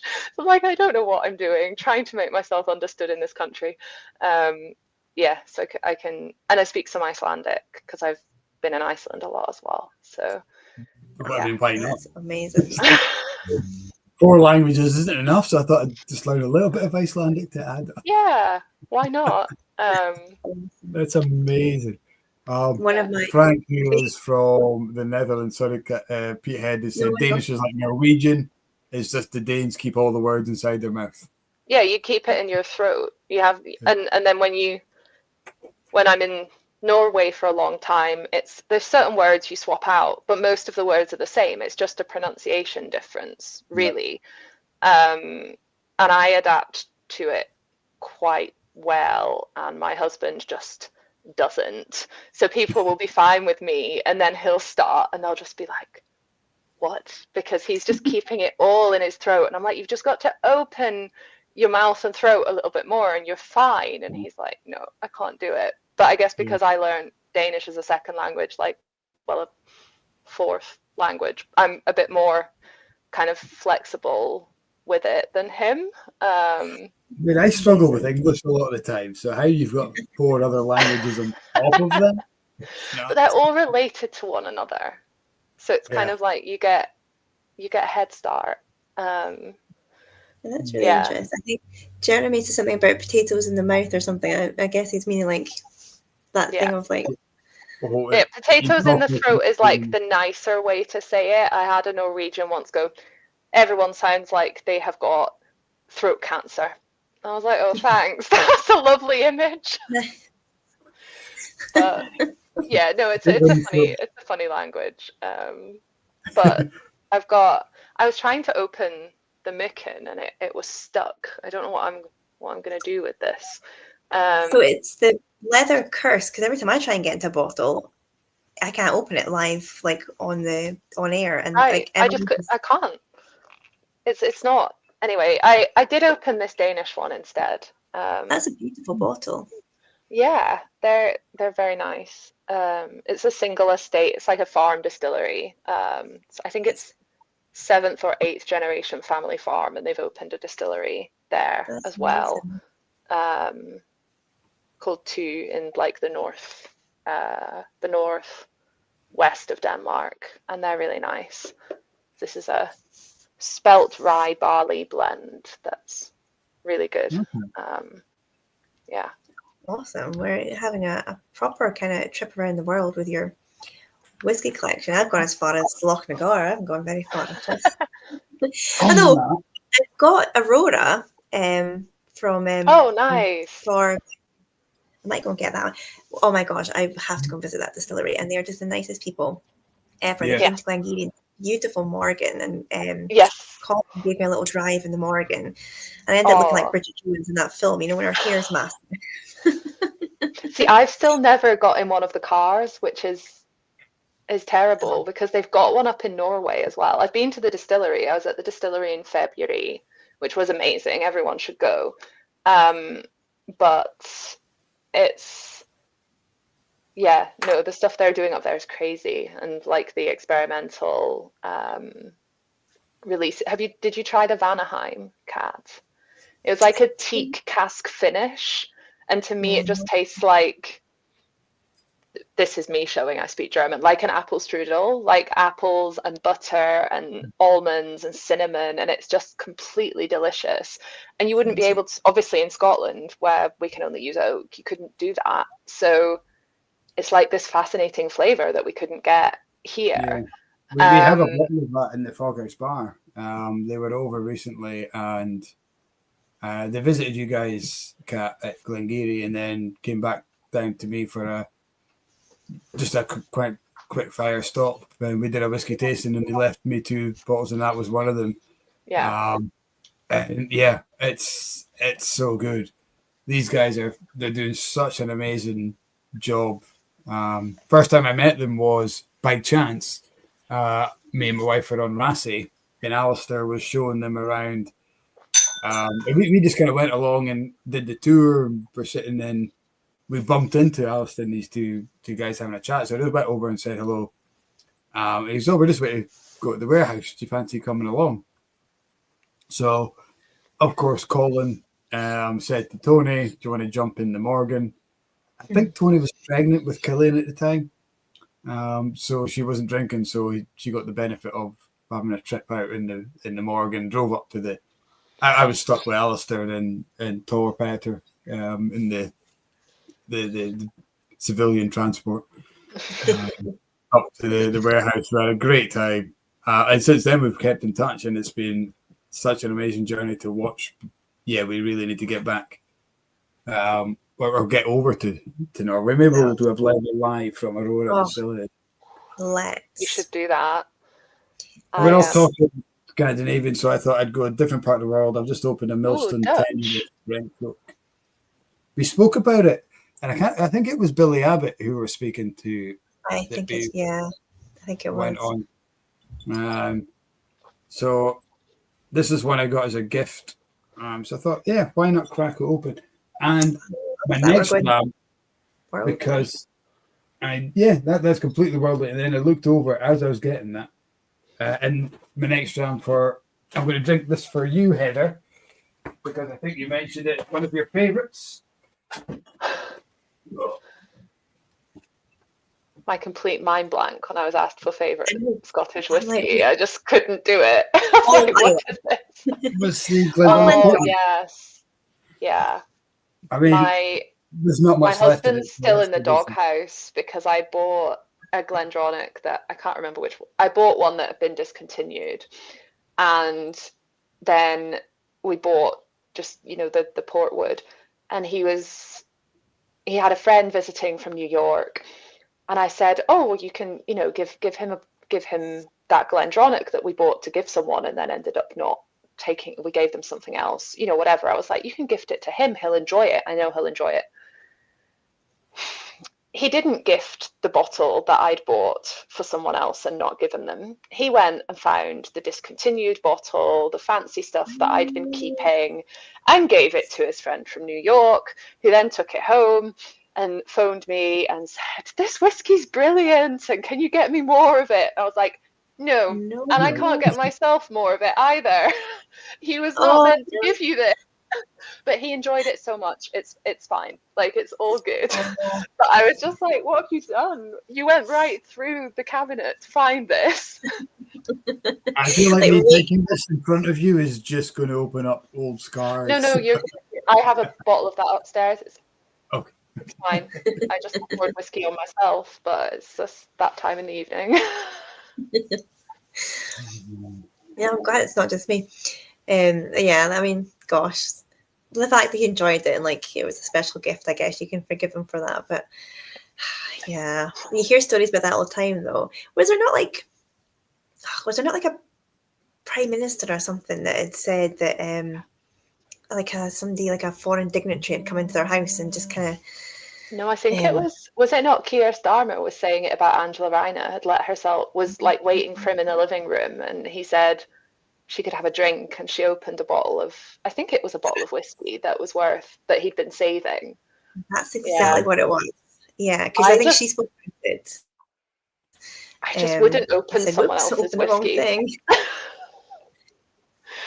No, I wouldn't. Like if the bottle, if like it was a decanter or open bottle sitting on the table, and it was very clear that's what they were talking about. Like, well, I'll pour you one and whatever. But no, I wouldn't be like, oh, you must spend this one. I'll just take the paper off of it, like. Yeah. Break into that cabinet and just open it up. Take them all out. Yeah.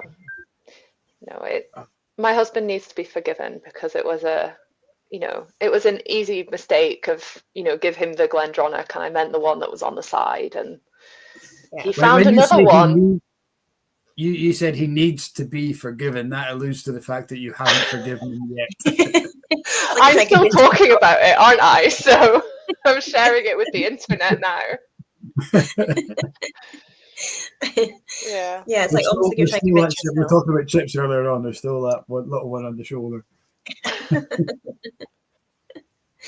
Did your husband come with you to the distillery? I'm trying because I know I've seen him on your socials quite a bit. I thought he did. Yeah, that's cool.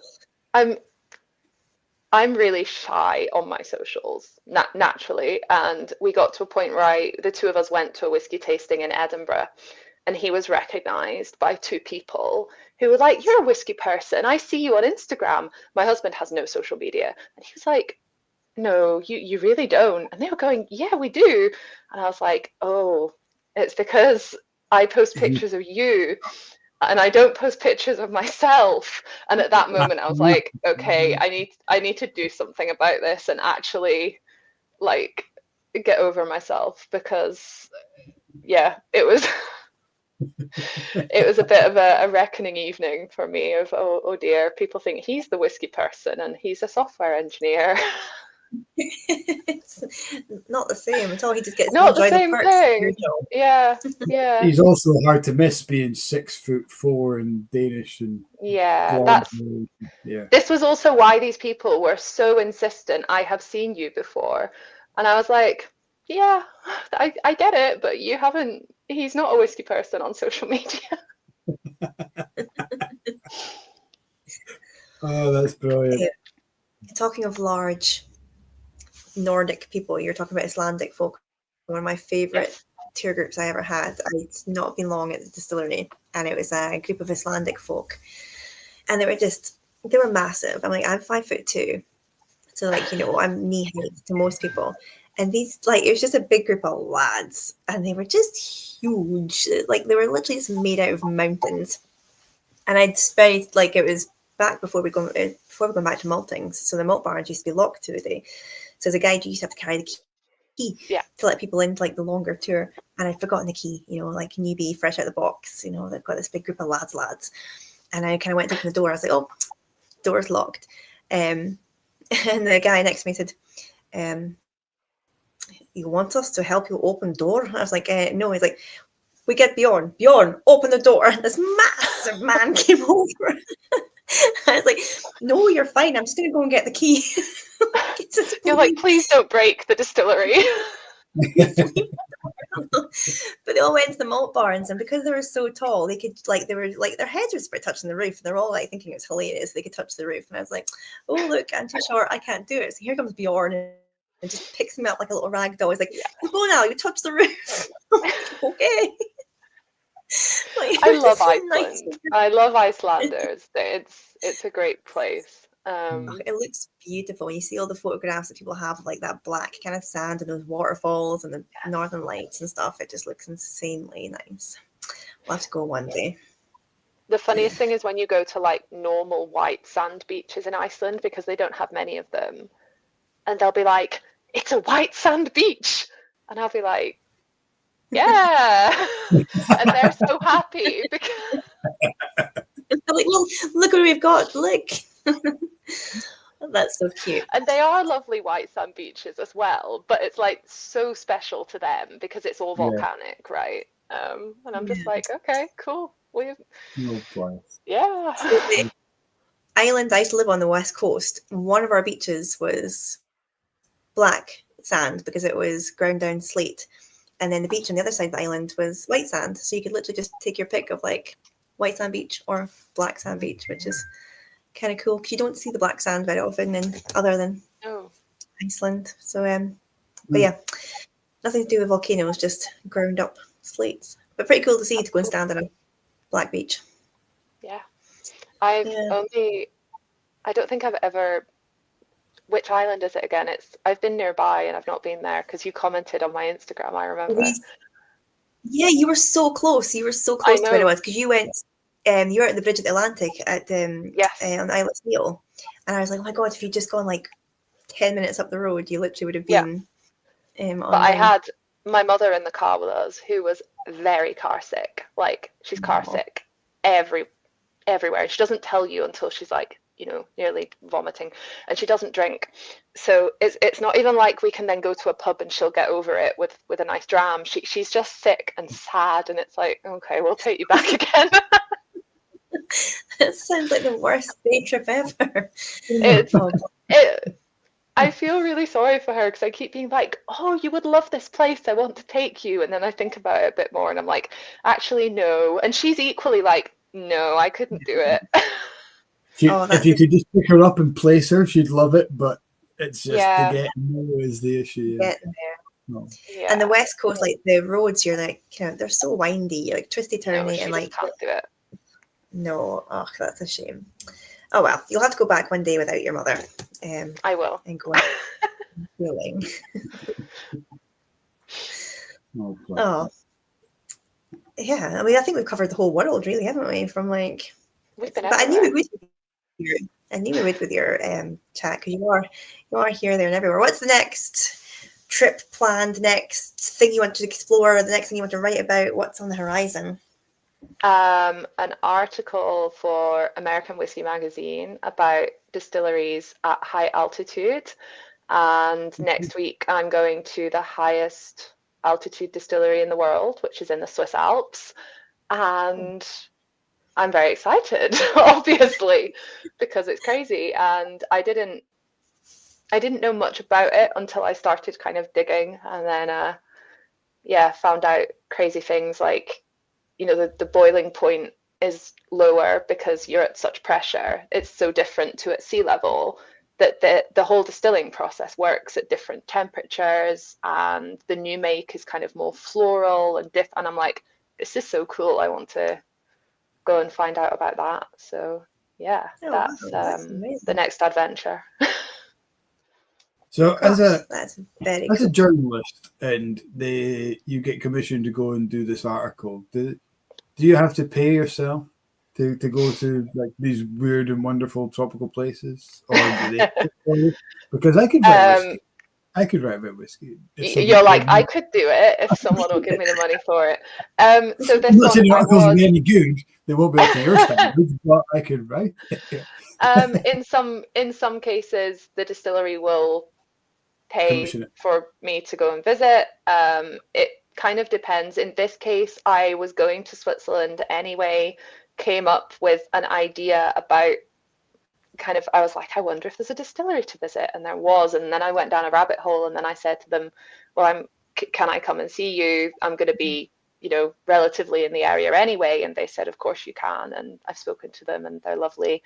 It's called Orma, ORMA, if anyone wants to Google them, because the photos are just amazing, and I hope I have good weather next week, because because if I get all the way up there and it's the highest distillery in the world and there's no view because it's just sheet rain, I mean, that would just be my look. That's probably what's going to happen.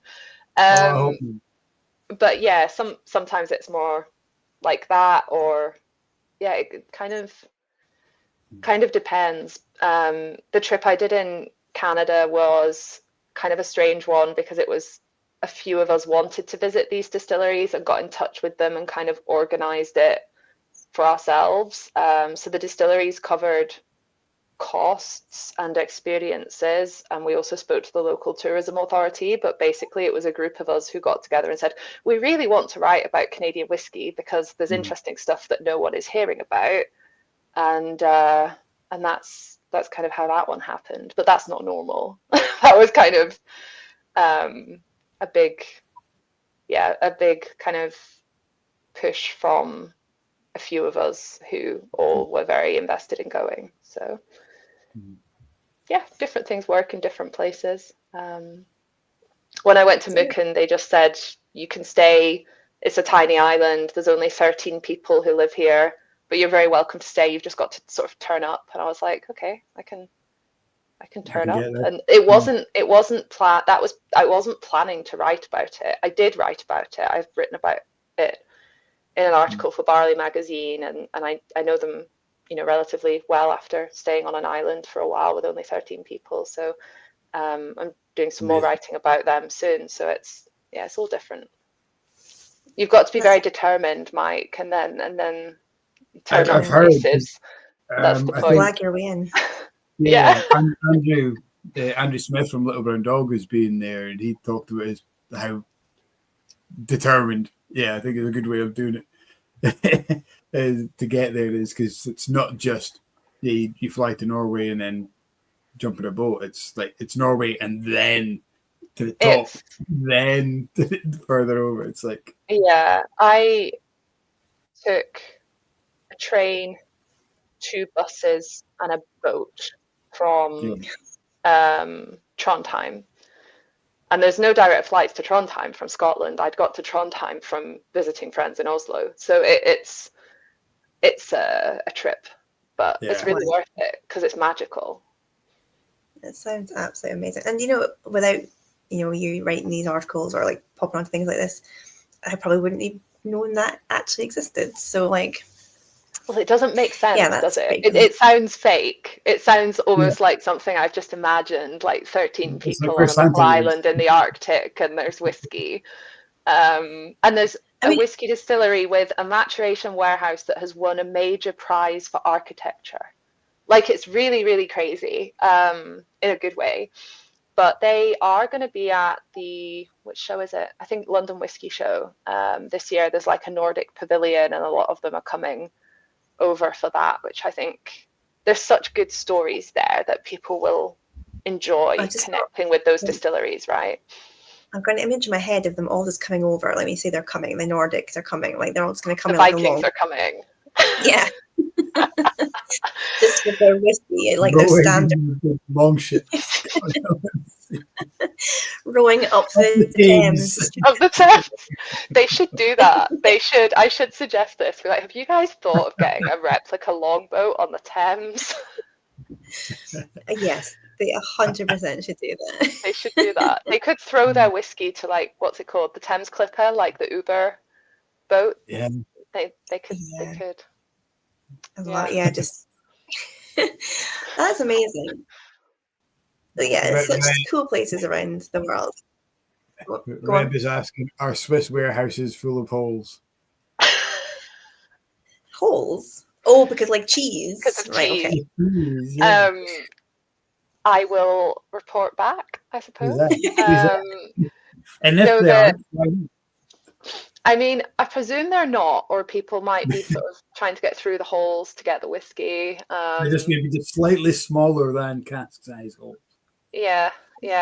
I think the place that they're maturing the whiskey at Orma was originally used for maturing cheese and meats, and now they're using it to mature their whiskey. So there might be some cheese with the whiskey. Oh, that would be ideal, wouldn't it? If there's not next week, I'm going to be very sad now and suggest that they do that. Where's the cheese? We have to say hello to Mr. Barford, who is from Glengarry and is getting very excited by you talking about different boiling points in your Swiss distillery, which I hadn't even thought about, to be honest, in terms like altitude and how that would affect things. So it'd be very cool. Yeah, so there's no distilleries that are high enough. I know. It's a new challenge. Get one up in Scotland that's got strange boiling points. In terms of the Alps compared to, is it Bray Vale is the highest in Scotland? I'm not too sure. Is it not Ben Nevis? In terms of distillery, I think. Oh, for distillery, I'm not sure. I was thinking mountains. It's Bray Vale, because I think a lot of people think it's Dalwhinnie, but it's actually Bray Vale. I'm just wondering what is it 3 times higher than that? So the one in Switzerland is just short of 11,000 feet high, which is crazy. 11,000 feet, considering Ben Nevis is about 3,500 feet high. That's a commute to your work, is it not? Like, see if you'd forgotten it's got a cable car. It's got a cable car, or if you're really fancy, you can fly a helicopter up there, which is how they got some of their equipment up. While you're up there, you may as well go to the moon. Cut yourself some cheese for your sandwich. Could be a new thing. The nearest distillery to the moon. Yeah. Well, probably. If it's the highest in the world, then it is. Yeah, doubt. It is. By default, we're basically in space. We're basically distilling in space. It's like that thing that everybody has to be the most easterly, the most westerly. So we're the closest to the moon, guys. Because you can't challenge that. Fair dues. Yeah, you are. 100%. I think they should go with that one. I will inform them next week. With their new marketing.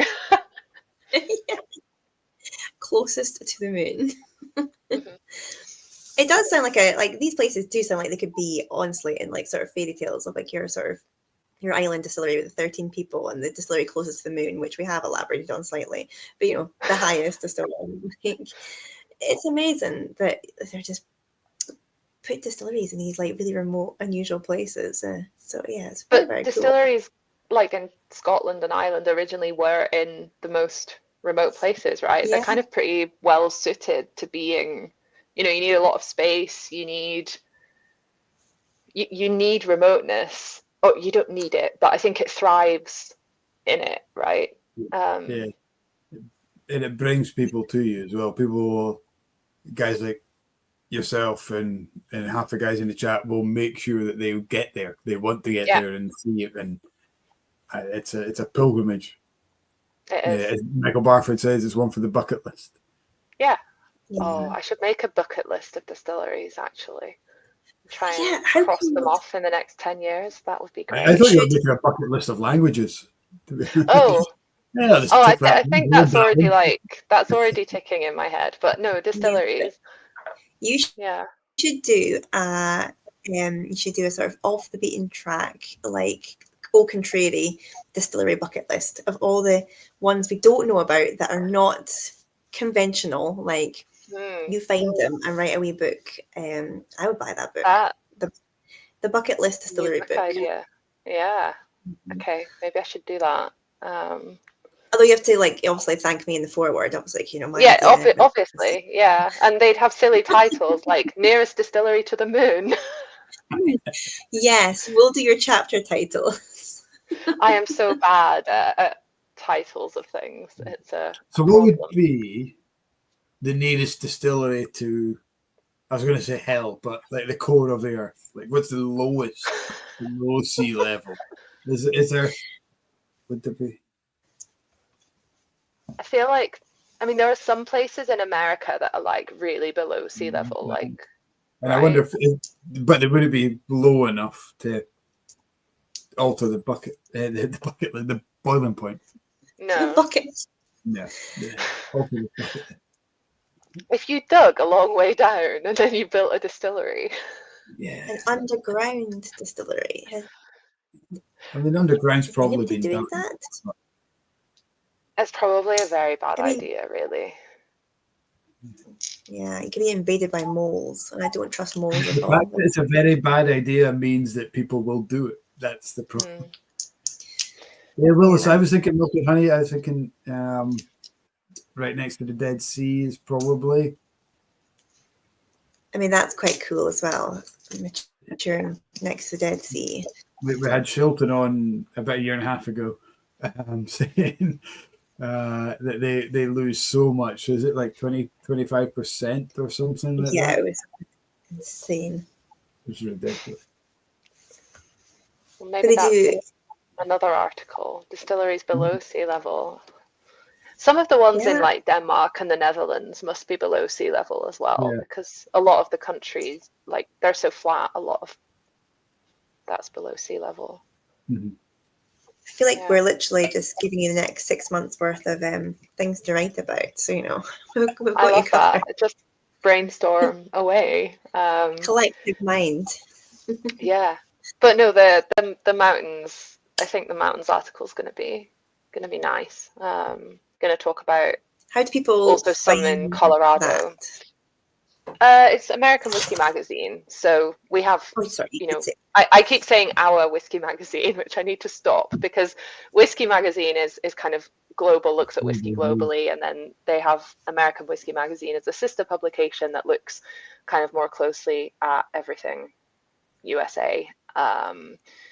So yeah, I am looking at mountains and Colorado distilleries, and then also some of the other mountain distilleries and sort of some of the similar threads, because they're all doing some cool things and some of it is quite similar. So I think looking at it from a more sort of joined up perspective. I mean, as we were saying before, if you gave a lot of Scots a rye whiskey, they wouldn't know the taste, but there are things we can all learn from one another, right? Whether you're making whiskey in Scotland or whether you're making rye in Canada or strange whiskey up a mountain somewhere in continental Europe, like there's still threads that we can pull at where we can kind of learn from one another. So I like kind of looking at things a bit bigger than just small locations. Yeah.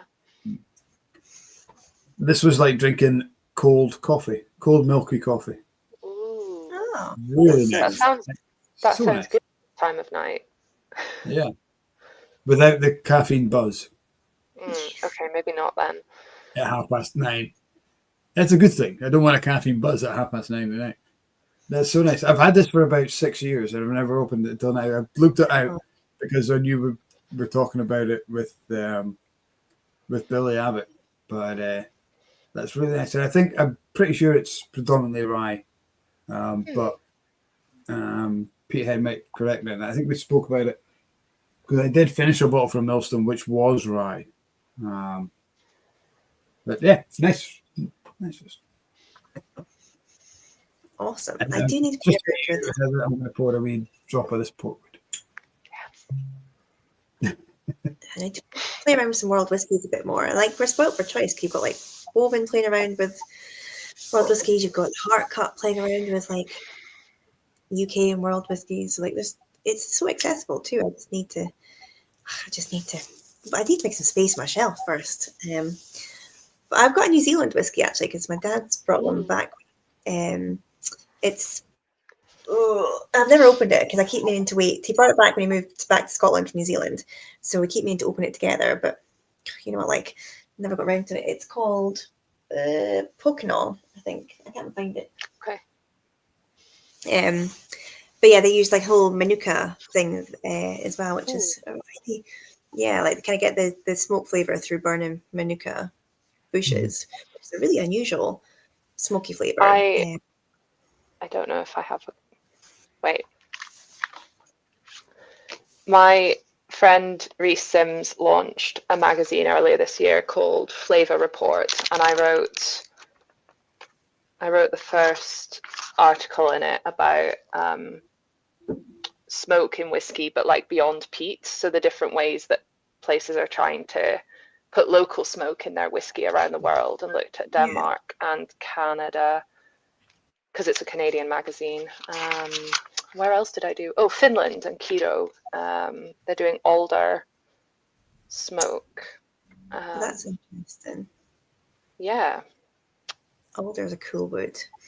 Oh, yeah, Jeremy, it is Pocono. How did you know that was what I was looking for? But yeah, you're right. It is Pocono whiskey. But yeah, how do you even know? Jeremy knows everything. He even knows what whiskey I've got more than what I know. Like a font of all knowledge.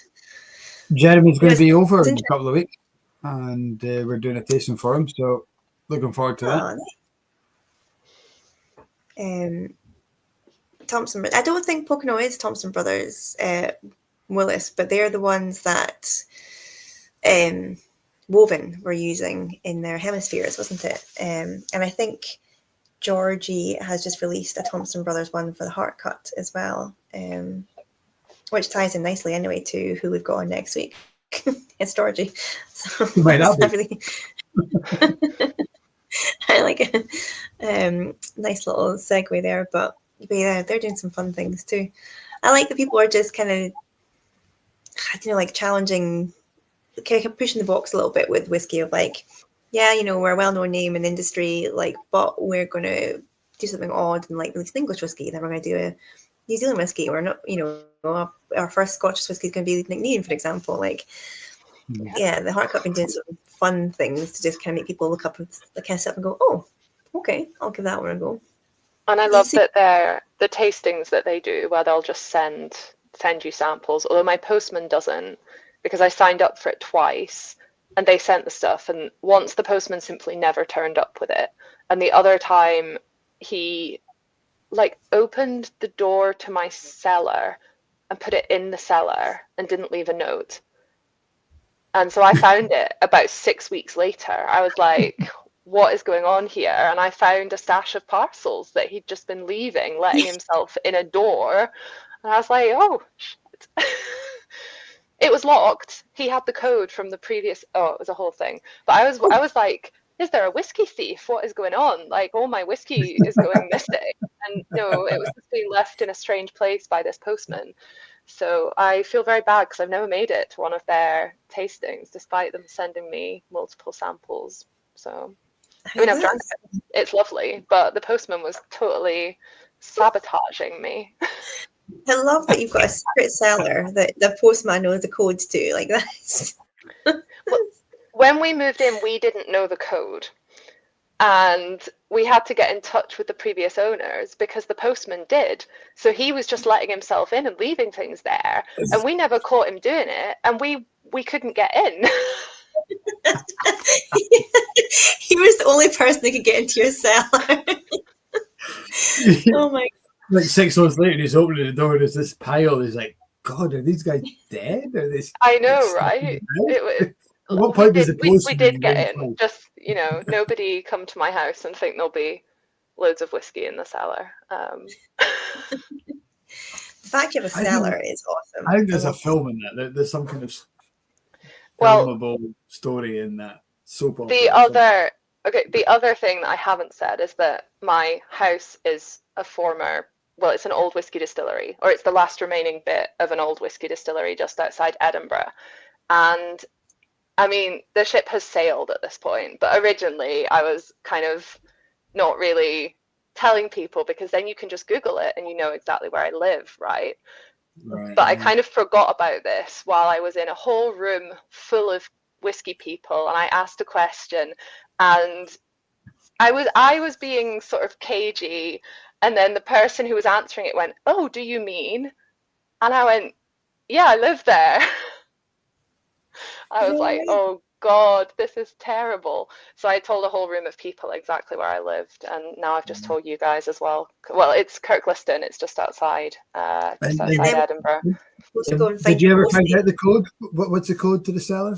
I've changed the code to the cellar now. No one's getting in. But yeah, it wasn't my best moment of just sort of telling a good chunk of the industry exactly where I lived. Where you live. I mean, can't, like, 3 weeks out of 4 is inviting people around our house to fix things, so you could be worse. Yeah, nobody's actually turned up to fix anything yet, to be honest. Like, you know, That's not good enough. It's really not. Like, it just be done. Maybe she needs to tell them where she lives. Yeah. Okay. Well, yeah, that's wanting to put more whiskey in my cellar. Well, people are very welcome to come and leave me more whiskey in the cellar, but I shouldn't tell the whole. Yeah. I shouldn't tell the whole internet the code to my cellar. No. I love the idea though, like of like when a cat just leaves you a wee mouse as a sort of like I love you type thing. People just leave you little bottles of whiskey at your doorstep, like just little gifts of gratitude. But I've heard that some people in the industry, like judges for big competitions and stuff, who get sent things, occasionally get sent something for a blind tasting, and there's no label because people have taken blind too far, and they're like, I don't know what this is. And this hasn't happened to me because I'm not a judge or so like esteemed that people would want my opinion on that. But I'm like, that is crazy. People are just leaving whiskey at people's doors, right? You really, really have to trust your friends to be opening that and drinking something that's just been left in your door in a completely unlabeled. I know. Not my friends. I would be drinking some whole lot of rotten. Yeah. Well, I've got mystery little bottles though of like, you know, in that moment somebody gives you something, you're like, oh my God, thank you so much. Yeah, I'll remember exactly. And you put it in your handbag or like your pocket, whatever, and then you get home, you're like, what the hell was that? Or you find like a month later, like, what the hell is this like mystery bottle? And yeah, you totally forgotten what it was. I do that all the time. I should just drink it. Have some from when I was at Aurora Spirit because me and Ingrid were in the warehouse and it was the Arctic in February. It was cold. So nothing was kind of really tasting as it should. It was too cold. So I was like, oh, we'll take everything, you know, we'll bottle it, we'll take it inside. And then, you know, we tried a lot of it, but I took a fair amount of small sample bottles home, which was lovely. And I wrote these, you know, short abbreviations on them that definitely made so much sense. And now I'm looking at it like, this is delicious. I don't know what it is. And occasionally they'll post stuff on their Instagram with like their titles for a cask, and I'll realize what one of the abbreviations meant to me back in February. Yeah. It's nice to have it's a all very smart at the time, under the influence. Yeah. I know the decision to make when we've been having a dram. Well, this is the best bottle of whiskey I've ever had. This is amazing. I'm going to buy this. You go home, you're like, I don't like this. I liked it at the time, but now I don't like it. Just you've done that with the whole bottle, remember? Well, I know. But then that is it. We keep saying it as well. It is those moments in time as well. It might be your favourite whiskey that day, but it's because you're with the best people doing the nicest things. It doesn't always need to be your favourite whiskey after, but that's also why you should put distilleries up mountains and on Arctic islands and in these impressive places, because then people are just so impressed that you're there and making whiskey that they'll buy stuff. Yeah, no, definitely. And if you get a free sample, then by the time you get home, you can't not remember that, surely. No. Yeah, you would remember the island with 13 people. Like, what was that? Yeah. I know. Amazing. There's, a lot to be discovered out there. We're going to be waiting for your next series of books. You're going to wait for the book. The highest, the lowest, the most weird location for distilleries. So good. I love that idea. Sure, like there's nothing like that out there. Like Dave Broom has done his beautiful books, and he's done his the Whisky Encyclopedia. Is it called the Whisky Encyclopedia? What was it called? It was the Encyclopedia, wasn't it? World Whisky Encyclopedia. Yeah. So he's done. I mean, that's such a beautiful book as well. But I love the idea of just like a little wee kind of quirky travel guide of like the world's most peculiar distilleries. Came out. I bet there's some amazing ones in Japan. Like, I bet they've got some really cool, quirky little distilleries out there. I might be writing about Japan at the moment. Amazing. And some quirky one. No, I am. Yes. Yeah. I would love to go. Japanese too? Are you writing in Japanese? No. I wish. Maybe that's no. I think Japanese would be very hard to learn. I have a good friend who speaks Japanese who I just need to convince to come with me as an interpreter. The reason I haven't learned Japanese is because I'm a terrible drawer, and I just think you need to be able to. I can't write. My joined up writing is terrible, and if I had to draw little pictures every time I want to say a word, I would fail miserably. But you could speak without drawing. Writing it down. Yeah, you could just learn the language you speak. No, okay, just ruined my joke. Oh, right. Make it funnier next time. I know. God. Sorry. We're trying to be supportive, and you going and learning about Japanese whiskey here. Yeah, we're gonna support your learning journey, Michael. We were here for you. We got you.